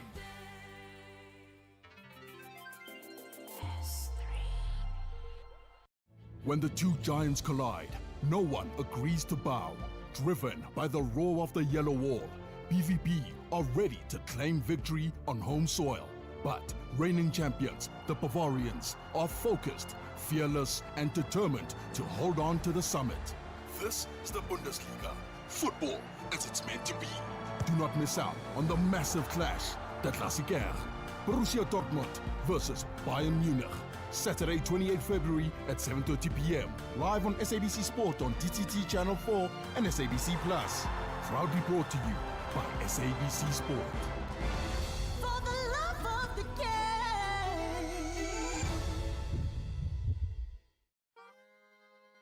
When music meets nature, something unforgettable happens. Symphony by the Water, a world-class live music experience set against the breathtaking beauty of Midmar Dam, featuring the KZN Philharmonic Orchestra, Spogazi, the Black Lapels, Saturday, the 7th of March, 2026. Day tickets from 150, evening tickets from 350. Tickets available at WebTicket and Pick n Pay. Symphony by the Waters, where sound flows. The National Pulse with Ashraf Garda. Weekdays, 3 to 6 p.m. Okay, we'll get further reaction from Black Sash just in a moment or so. But in the meantime, let's get your thoughts. And many people have been sending us voice notes, so great that you've done that. Hear this out. Okay, we'll do that in a minute. Just a time to remind you, right, that, as far as the podcasts go, we have a lot of the interviews that we do that are put up as a podcast. So please listen to it. Listen, download, share with your friends. Use it as the basis of a good conversation and debate, as I expect you to do. Because one of the things, even when I was in Cape Town at the weekend for the social justice lecture, the amount of people who came up, and I was telling Keys was there, is like, this reflects the country, the people who are concerned with social change in our country. So, hey, keep that going, right? We'll talk about social change. Let's talk about another thought around it from the Black Sash point of view. We know the finance minister announced that the South African government, through the SASSA grants, that is, has significantly intensified efforts to curb, well, that's SASSA as in the South African Social Security Agency, let me correct that, SASSA, right? To curb fraud within the social grant system. According to him, SASSA has upgraded its biometric and income verification processes, resulting in nearly 35,000 grants being identified as incorrect or fraudulent and therefore immediately terminated. I mean, all of that reflects where we are with regard to the budget and how it changes people's lives as it ought to, right? Rachel Bukasa with me, Executive Director of the Black Sash. Rachel, appreciate you joining us here on the National Pulse. Thank you so much for having me, and good afternoon. Pleasure. Firstly, I mean, we've been asking this to everybody. Just your one-word reaction to the budget. You know, I think one word is quite tough, but I guess rather disappointing, as there wasn't anything radical that we need to see as a country in terms of moving us forward. Yeah. And what would be the radical that you would expect or you would hope for? A budget that puts people first. realistically, there's what we can do in terms of what we hope is the best case scenario and what is actually what is actually the reality being faced in South Africa. So a budget that put dignity, livelihood, and basic survival being a priority would have been important. A budget that dealt with, the wealth disparity and making sure that certain areas where money can come from and that the poor are not disadvantaged would have been what we're essentially looking at for. And a budget that focused on public services being strengthened would have been the ideal here. And of course, around issues of job creation and economic inclusion for the poor. So, and then specifically on the issue of social security that I mentioned in the intro, what's your take on that? Look, the increases are rather disappointing. I think, it's something like a 20 rand here and a few rands here and there. The issues with that is that we're still working in an economy that hasn't been able to absorb people who want to work.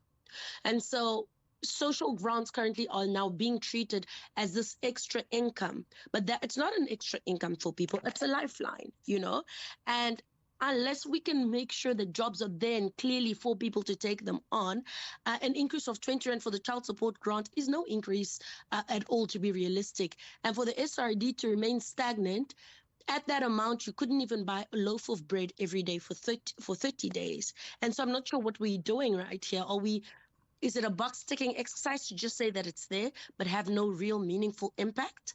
Is it not that, because of a very strained economy and it's going on for a long, long time with, low GDP growth, right, or next to nothing, that in fact there's only just so much money, and typically like a household, there's only so much you can allocate. So everybody, as you talked about the 20 rands, others are talking about the issues of water, about security, about education, and everyone feels that they are shortchanged. I mean, isn't that a very difficult balancing act, therefore? Well, it's not a difficult balancing act at all. Everyone is correct to feel shortchanged, but that then just speaks to government's incapacity to do what needs to be done. And we're over 30 years in. The time for excuses are over. We should have been at a place where the economy absorbs people, the state is capable and strengthened, because now it's the same song people are playing. So absolutely, civil society as a whole and people as a whole are correct to feel shortchanged, are correct to feel that what government is not doing is enough, because what's happening now is the bare minimum in every sector instead of dealing with the root issues of the problems we're having as a society. So, I mean, in terms of the people being neglected, how do we turn that around from people being neglected to people being at the very center of all decision making, and you can see that tangible differences? Yeah, and I think that's the problem. Your line is correct about people being at the center of the decision making, because even the decision makers, particularly from the, I say loosely, I use the word ruling party loosely, but a lot of us are 1 or 2 generations away from people who had relied on these grants. And suddenly to pretend, for grants aside, not just grants, but access to water, access to electricity, the bare minimum that is dignity giving, it's not there. It's about a people first approach, and that's what we're failing to see here. Even when we see the conversation, you made a comment earlier around rooting out fraud in the grant system. But realistically, no one is disagreeing with that. But factually, what we're seeing on the ground is that a lot of that fraud comes from SASSA staff and, government employees that have sort of the inward knowledge. But none of that is being addressed as vigorously as it should. Rather, what we're wanting to do is focusing on making a go-go in the Eastern Cape's life really difficult in accessing the grant. So it's that willingness to make it a people-first approach, that political will to center people as part of the decision-making that we're seeing is lacking. And as a consequence, we see everyone being dissatisfied. Well, interesting you say, I mean, you're right, but many would say, not that you must not increase social grants. There's such a desperation around that anyway, we know that. But there's also massive unemployment, and what we should be seeing is massive galvanization, giving impetus to the economy to really grow. And if you do that, in fact, you can reduce social grants long term, not short term, because then you'll see people are able to fend for themselves. But what's come through today, that even that has not come through. There hasn't been enough emphasis that suggests a galvanization of people around fueling the economy.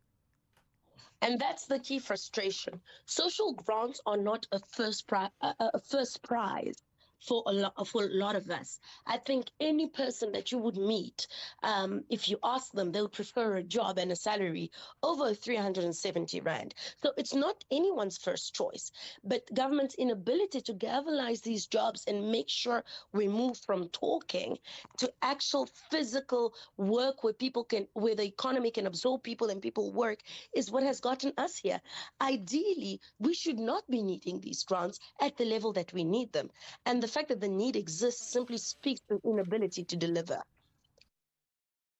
Well, point taken. Lots to consider coming out of that. Is there a final thought you'd like to leave us with in terms of what you'd hope for the future? Yeah, I think it's for understanding that the resistance that people are feeling and government is feeling around the dissatisfaction is not in isolation. I think we've seen also a lot of apathy going into this where people feel like, oh, it's just going to be another one of those. And it's really a cry for government to hear that people want to be centered and they want to be feeling as the center of these decision-making processes and not to put the numbers first, but put people first. Yeah, good point. Rachel Bukasa, you've got us all thinking, which is really the purpose of chatting to you anyway. Thanks for your time, Executive Director of the Black Session. Thanks for your insights here on the National Pulse. So there we are, a range of opinions, a range of comments from caution to disappointment to promise to promising to a whole lot more in terms of how people are seeing and perceiving what's come through in the budget. But I mean, the key barometer must always be, does the SONA reflect the priorities of the country? And does the budget reflect the SONA? It's worth doing some research on that and see what you come up with. 5:30, here's the news headlines. Good afternoon, I'm Kulufelo. Therefore, in the 5:30 headlines, the South African judiciary's long-standing calls for independence are bearing fruit. This as Finance Minister Enoch Godongwana in his budget speech announced that over the medium term, 883 million rand will be shifted from the Department of Justice to the Office of the Chief Justice. Another group of South African men who were trapped in Russia is set to arrive back home today. They were part of a group of 19 men who were allegedly lured to Russia under false pretenses, 17 of whom are from KwaZulu-Natal. And further afield, Japan's defense minister has revealed plans to deploy surface-to-air missiles to an island a little more than 100 kilometers off the coast of Taiwan within 5 years. I'll have details on this and other stories at 6. SAFM, guiding you through the rush hour traffic. Good afternoon. Starting off in Gauteng, the M1 southbound queuing towards Boysons, Grayson Drive eastbound in Sandton is slow moving towards Linden Street and Paul Kruger Street northbound in Pretoria, queuing towards Lavender Road. In KZN, the M4 northbound queuing towards Virginia Airport, the M13 westbound in Kloof has a crash near Village Road, and on Kenneth Kaunda Road northbound, another crash near Oxford Drive. In Cape Town, Baden-Powell Drive eastbound in Khayelitsha, slow moving at the N2 highway. Main Road is slow moving through Rondebosch, and Coburg Road northbound in Milnerton, queuing towards Racecourse Road. With your traffic update, I'm Irma G. This is SAFM Sports with Tuming Khapele. Right, Tumi, I'm sure you're going to get something off your chest. What do you want to start with? Well, I'm starting off with cricket this hour, where the Proteas women are in action against Pakistan at Supersport Park. This is the second of 3 ODIs between the two nations. Earlier on, Pakistan won the toss, electing to bowl first. And the last time I checked, South Africa were 345 for 7 after 49 overs, with Nadine de Klerk and Nondumiso Shangaze at the crease. And South Africa is really looking forward to winning this series. Meanwhile, Proteas batter Tristan Stubbs says that he's gained confidence in his game in the last couple of months, having played a lot of T20 cricket. Stubbs also captained the Sunrisers Eastern Cape to their third SA20 title in 4 seasons last month in 4 seasons last month to give him an extra boost, and he says that he hopes that he can continue to help the team to do well, specifically just looking at tomorrow's one against the West Indies.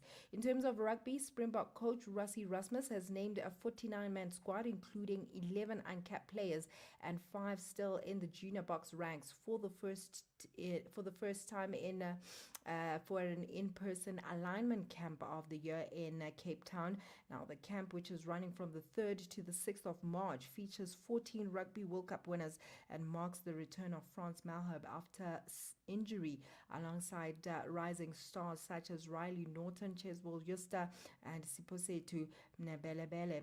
Now, the camp will feature boardroom sessions and gym work, giving players insight into the team's plans and standards for the season ahead. The Springboks will kick off their international season on the 20th of June against the Barbarians in Gqeberha. In football, Kaizer Chiefs co-coach Khalil Ben Yusuf has once again apologized to the club's fans after they lost 2-1 to Stellenbosch FC in the Betway Premiership that was played at FNB Stadium last night. This was Chiefs' third loss in their last 4 matches and saw the gap between them and the two teams, Mamelodi Sundowns and Orlando Pirates, widening. Yusuf says it's back to the drawing board and hopefully they can sort themselves out before the end of the season. Elsewhere, it's a huge night in the UEFA Champions League with 5 second leg clashes deciding who moves on. In Italy, Atalanta must overturn a 2-0 deficit against Borussia Dortmund, while Juventus face a massive task at home after trailing Galatasaray SK 5-2 on aggregate. In terms of Spain, Real Madrid defend a slender 1-0 lead against SL Benfica.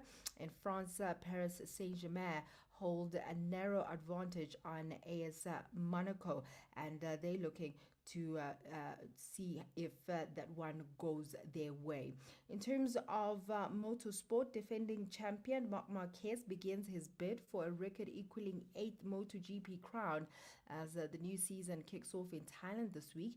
The 33-year-old Ducati rider capped a remarkable comeback last year, clinching his first championship since 2019 after overcoming career-threatening injuries. Marquez dominated the campaign with 25 wins, sealing the title with 5 races to spare before a collarbone injury sidelined him late in the season.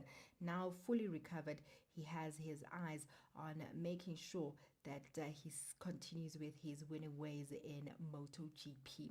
With that said, it is a wrap from my side. Perfect. Thanks for that, Jimmy. More sports with Jimmy tomorrow, of course, but Michael Abramson takes over 7 to 8 tonight with an hour of Top Sport. Sugar, spice, and everything nice. Bite after bite, this is Bake That Thing. Every Friday, we fire up the ovens, featuring South Africa's best bakers and most loved patisserie masters. From sweet showstoppers to savory favorites, it all begins in the oven. Get inspired live every Friday, only on Espresso on S3. This is Bake That Thing.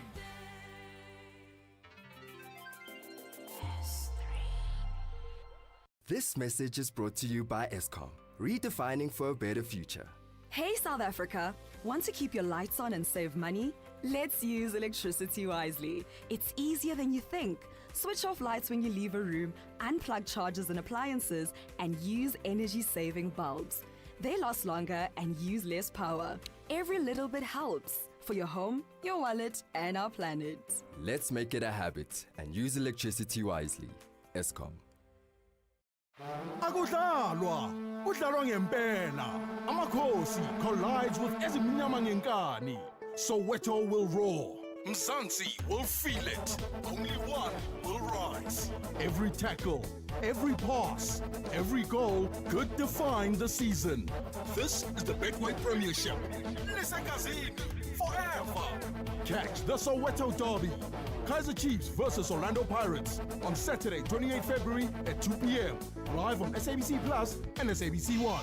Then at 3:30 p.m. on SABC radio stations. Proudly brought to you by SABC Sport. For the love of the game. Economic news on SAFM.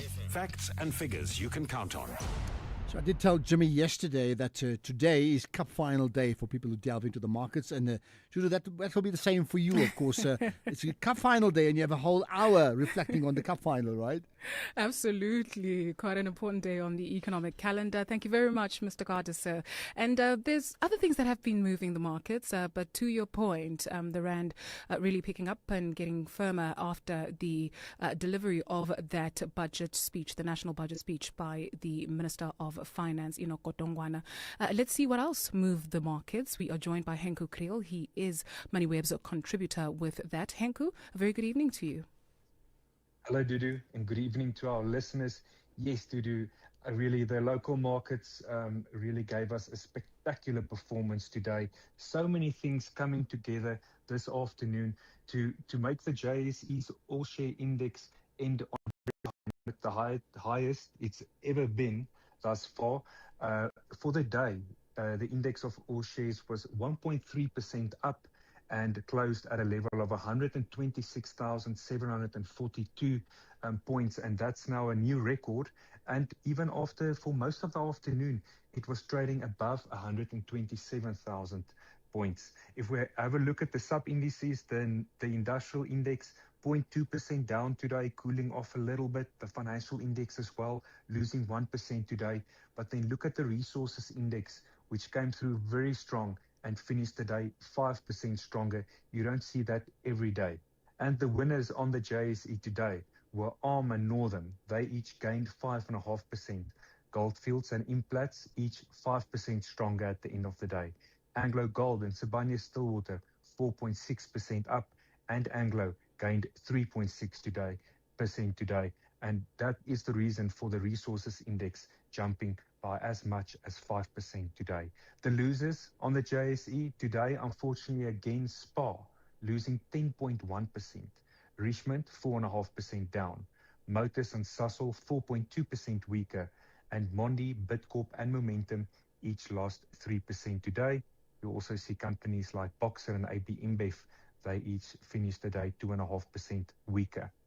Then we have a look at the exchange rates, and the Rand really looking terrific on the back of a weaker US dollar, but also then as a result of this afternoon's budget speech, now trading at 15 Rand 85 to the US dollar, 18 Rand 74 to the euro, 11 Rand 28 to the Australian dollar, and 21 Rand 49 cents to the British pound.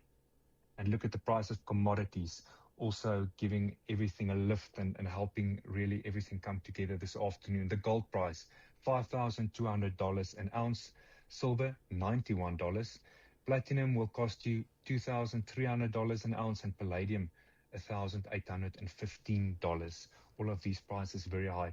The oil price, more or less stagnant at $70 a barrel.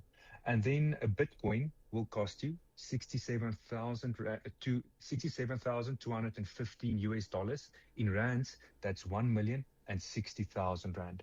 And yes, although all the excitement took place here by us on local markets, just very quickly overseas in the US, the Dow Jones now 0.1% up, S&P 500 0.5%, the Nasdaq 1.2% stronger, and in Europe, the FTSE 100 in London gained 0.9% today, the DAX in Germany 0.6%, and the CAC 40 in France 0.4% up.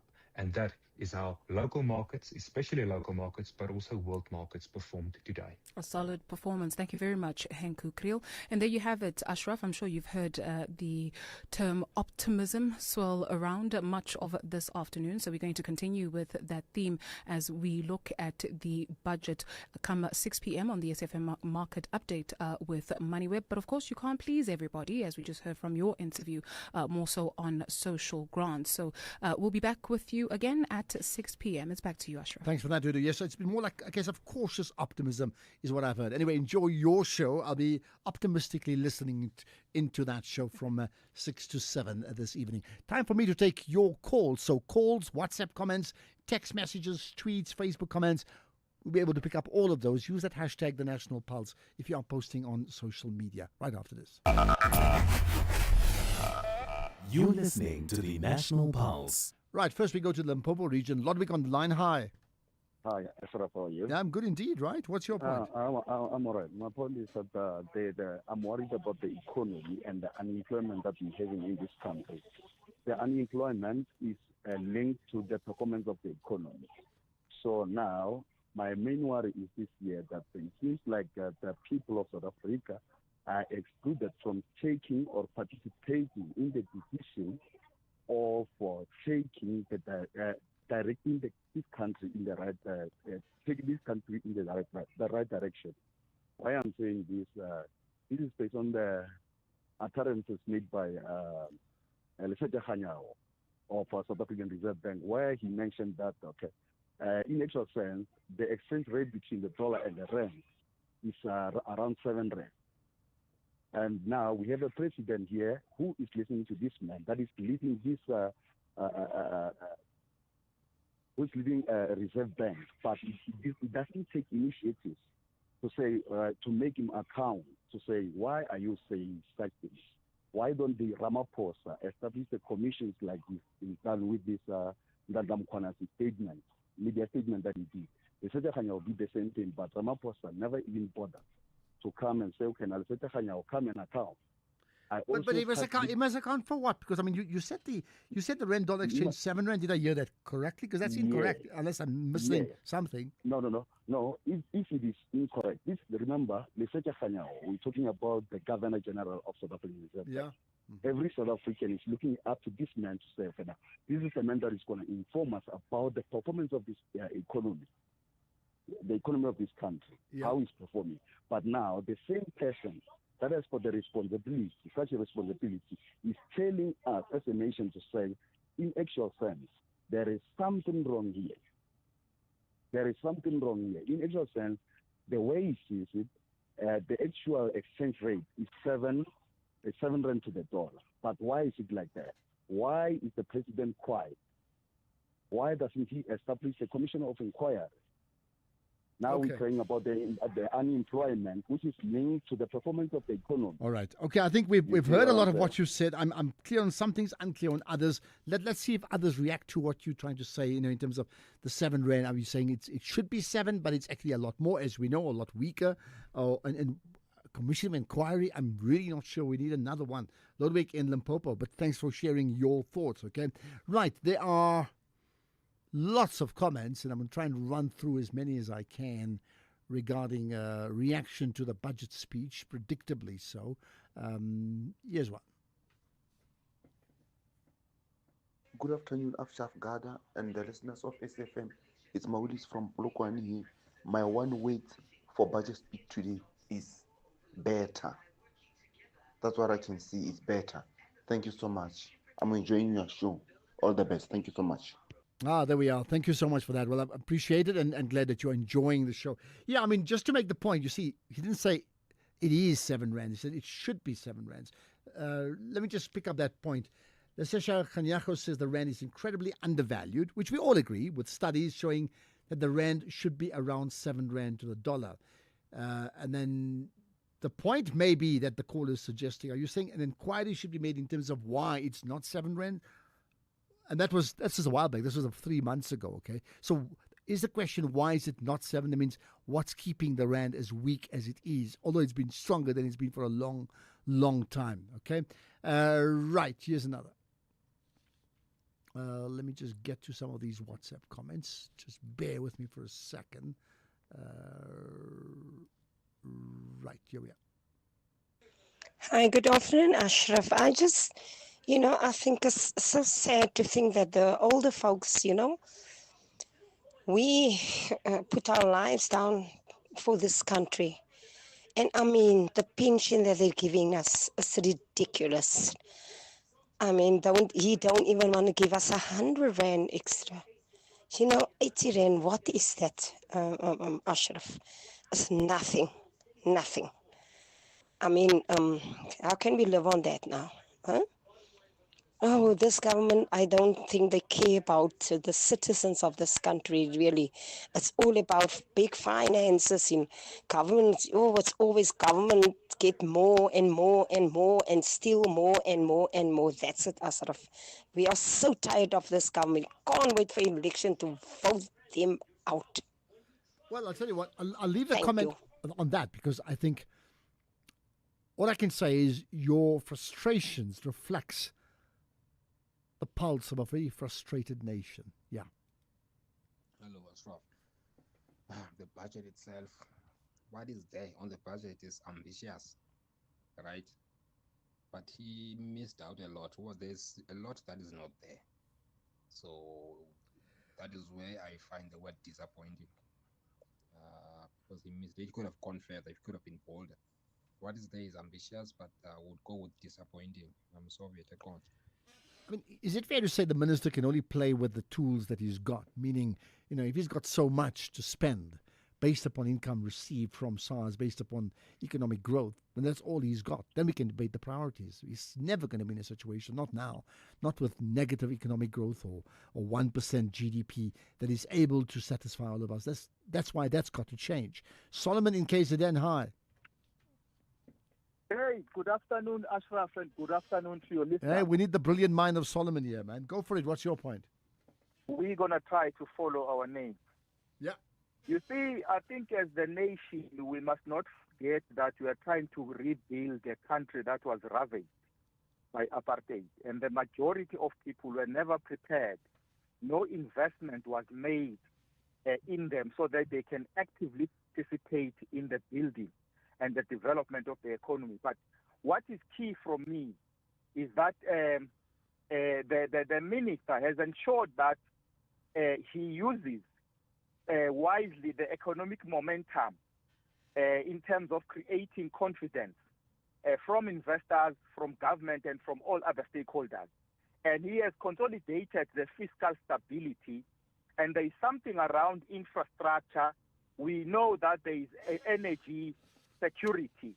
A lot is done in terms of reforming that space, but again, local government, because much of the problems are not emanating from the national and provincial level, at the coalface of the people and the government at a local level. We need to fix our local government so that it does contribute in terms of resolving the backlog around infrastructure development like water, electricity, roads, and everything, so that we can have these rural areas and other far-flung municipalities actively participating and contributing. For now, they are pushing a begging bowl from the fiscal. They are not contributing anything, and that it cannot be allowed to continue in that particular way. Okay. But there is a very good outlook in terms of our economy. I think we have done a lot in terms of reform, because investors are saying there's still a lot of wastage from the government. We have to reform our staggering wages bill as government. We need to pull into space the private sector, because government alone cannot employ the people. Well, I hear you. Even our debt ratio is just so high, and that's got to change. But by the way, there's a new company listed, I think a Canadian company, on the JSE yesterday.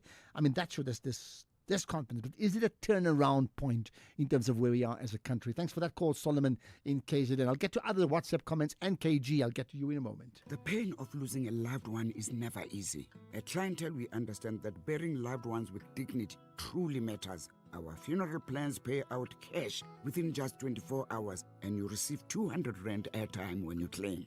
Plus, we cover up to 13 people on one plan. SMS SAFM to 48031. That's 48031. Clientele Life is an authorized FSP and licensed life insurer. T's and C's online. Standard rates apply.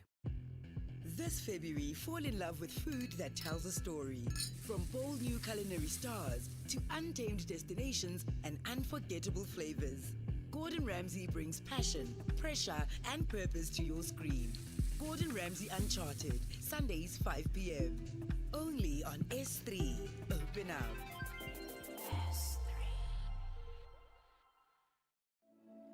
Every day, Rand Water's underground pipelines run through servitudes across the country, carrying millions of liters of water to our communities.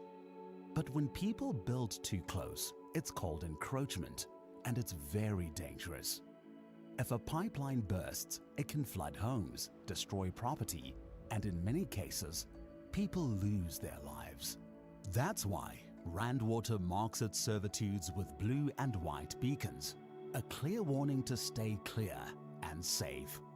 When we protect Rand Water servitudes, we protect our communities too. Rand Water, finding new ways. You're listening to the National Pulse. Right, let's get some calls, then we get some WhatsApps. KG, go for it. What's your point? Thank you so much. I just want to say it is exciting to hear that some of the taxes that were anticipated or that were envisaged have been shelved due to the, say, a better collection of tax. So we got a bit more money in the kitty to go around with. My only concern is I'm severely depressed at the prospect of the very people who put us in this space to start with being excited like I'm excited at the better collection. Because for them it means more to steal and to plunder and to loot. So this process of slowly moving to a situation where we will completely eliminate these people from the levers, from the control levers of our country. The faster we can get there, the better we can get back on our feet. Thank you so much. Okay, got that. Faster is the key word. Faster. We want change faster. Sizwe, hi. Hi, Ashraf. Yeah, how's it, Thanks man? for taking my call. Pleasure. President speaks about an SOE for property, and you mentioned whether the minister is playing, can only use the tools that he has at his disposal. Ashraf, I would like you to have a program one day that looks at irrigation schemes that are under the control of the government, of each agriculture department on each province. I mean, you talk about Jan Kempsdorp in the Northern Cape. Here in the Eastern Cape, top of my mind, I've got 5. We've got Noka, Kamata, Magwa, Chefu, Noeka. Okay, but what about them? I mean, what is the issue? Ashraf, most of the things that we eat, they take 3 to 4 months to grow on the ground and we harvest.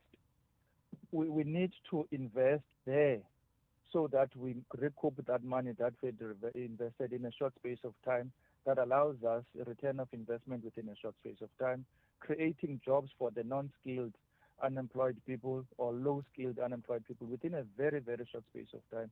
So it responds to many of the problems that we have in the country: crime, unemployment, all these types of things. Okay. So there's many of these tools that the minister, not only the finance minister, but all of them have at their disposal. But I don't think they're using them. And you wonder why not. Okay, thanks for raising that, Sizwe. Thank you for that.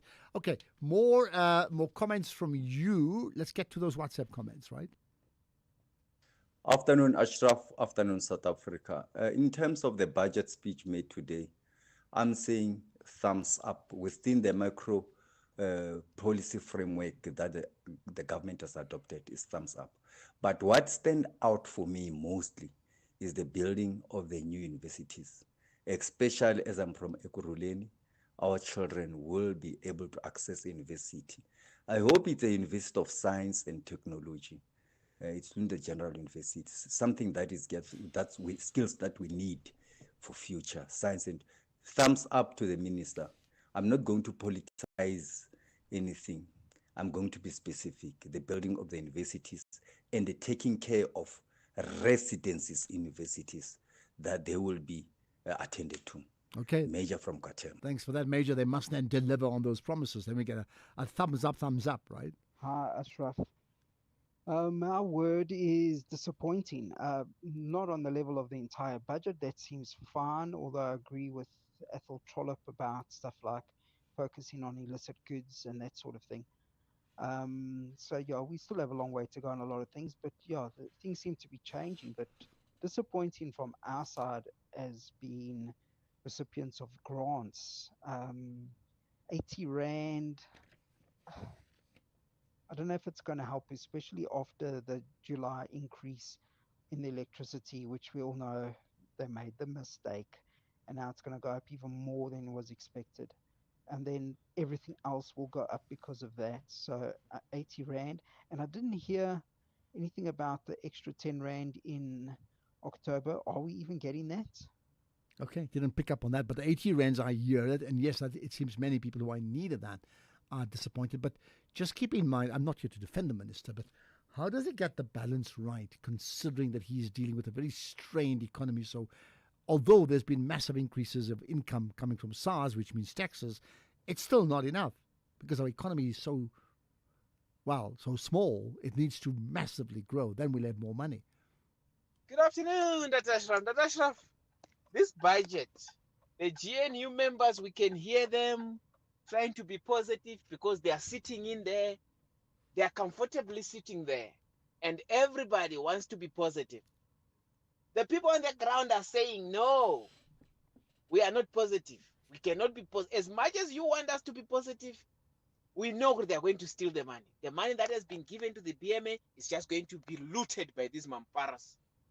Okay, you're very confident about what you just said. Noted. Ashraf, any speech financially from the ANC will always reflect that Irish coffee, which is the continuous enrichment of the few, which happen to be the whites, at the expense of the majority, in particular of the black people in this country. Good afternoon, Lungle Matomane, Somo. Right, I'm not too sure what you're trying to say. That will always benefit the white people, always. Good afternoon, Ashraf. Ashraf, quickly, just to respond to the guy who raised the issue of squatter camps. The caller is wrong because he's encouraging people to do wrong things. Many of those people that are occupying squatter camps have houses somewhere, and they just want to continue grabbing land and abusing it. Some of them even go to areas that are not supposed to be residential areas. I mean, let's help the government to be able to deal with issues of importance to us all. Thank you, Ashraf. Well, thank you for that. Listen, we're going to end the show with that, but it gets me thinking, why would someone who owns a home, I'm saying teach me something, why would someone who owns a home then voluntarily give up that home, obviously earning a rental, I get that, and then live in what you'd call a squatter camp or an informal settlement? Why would that person voluntarily do that? Think about that. We'll do this again tomorrow, 3 to 6 with the National Pulse. The Madlanga Commission, I know he's back again. So looking forward to that and what comes out of that. Thanks for listening as always. Set your alarms now for 3 tomorrow. Here's Kolofelo Tefu with the news at 6. Just tell me about how this concert series fits in with what you are trying to do with these young people.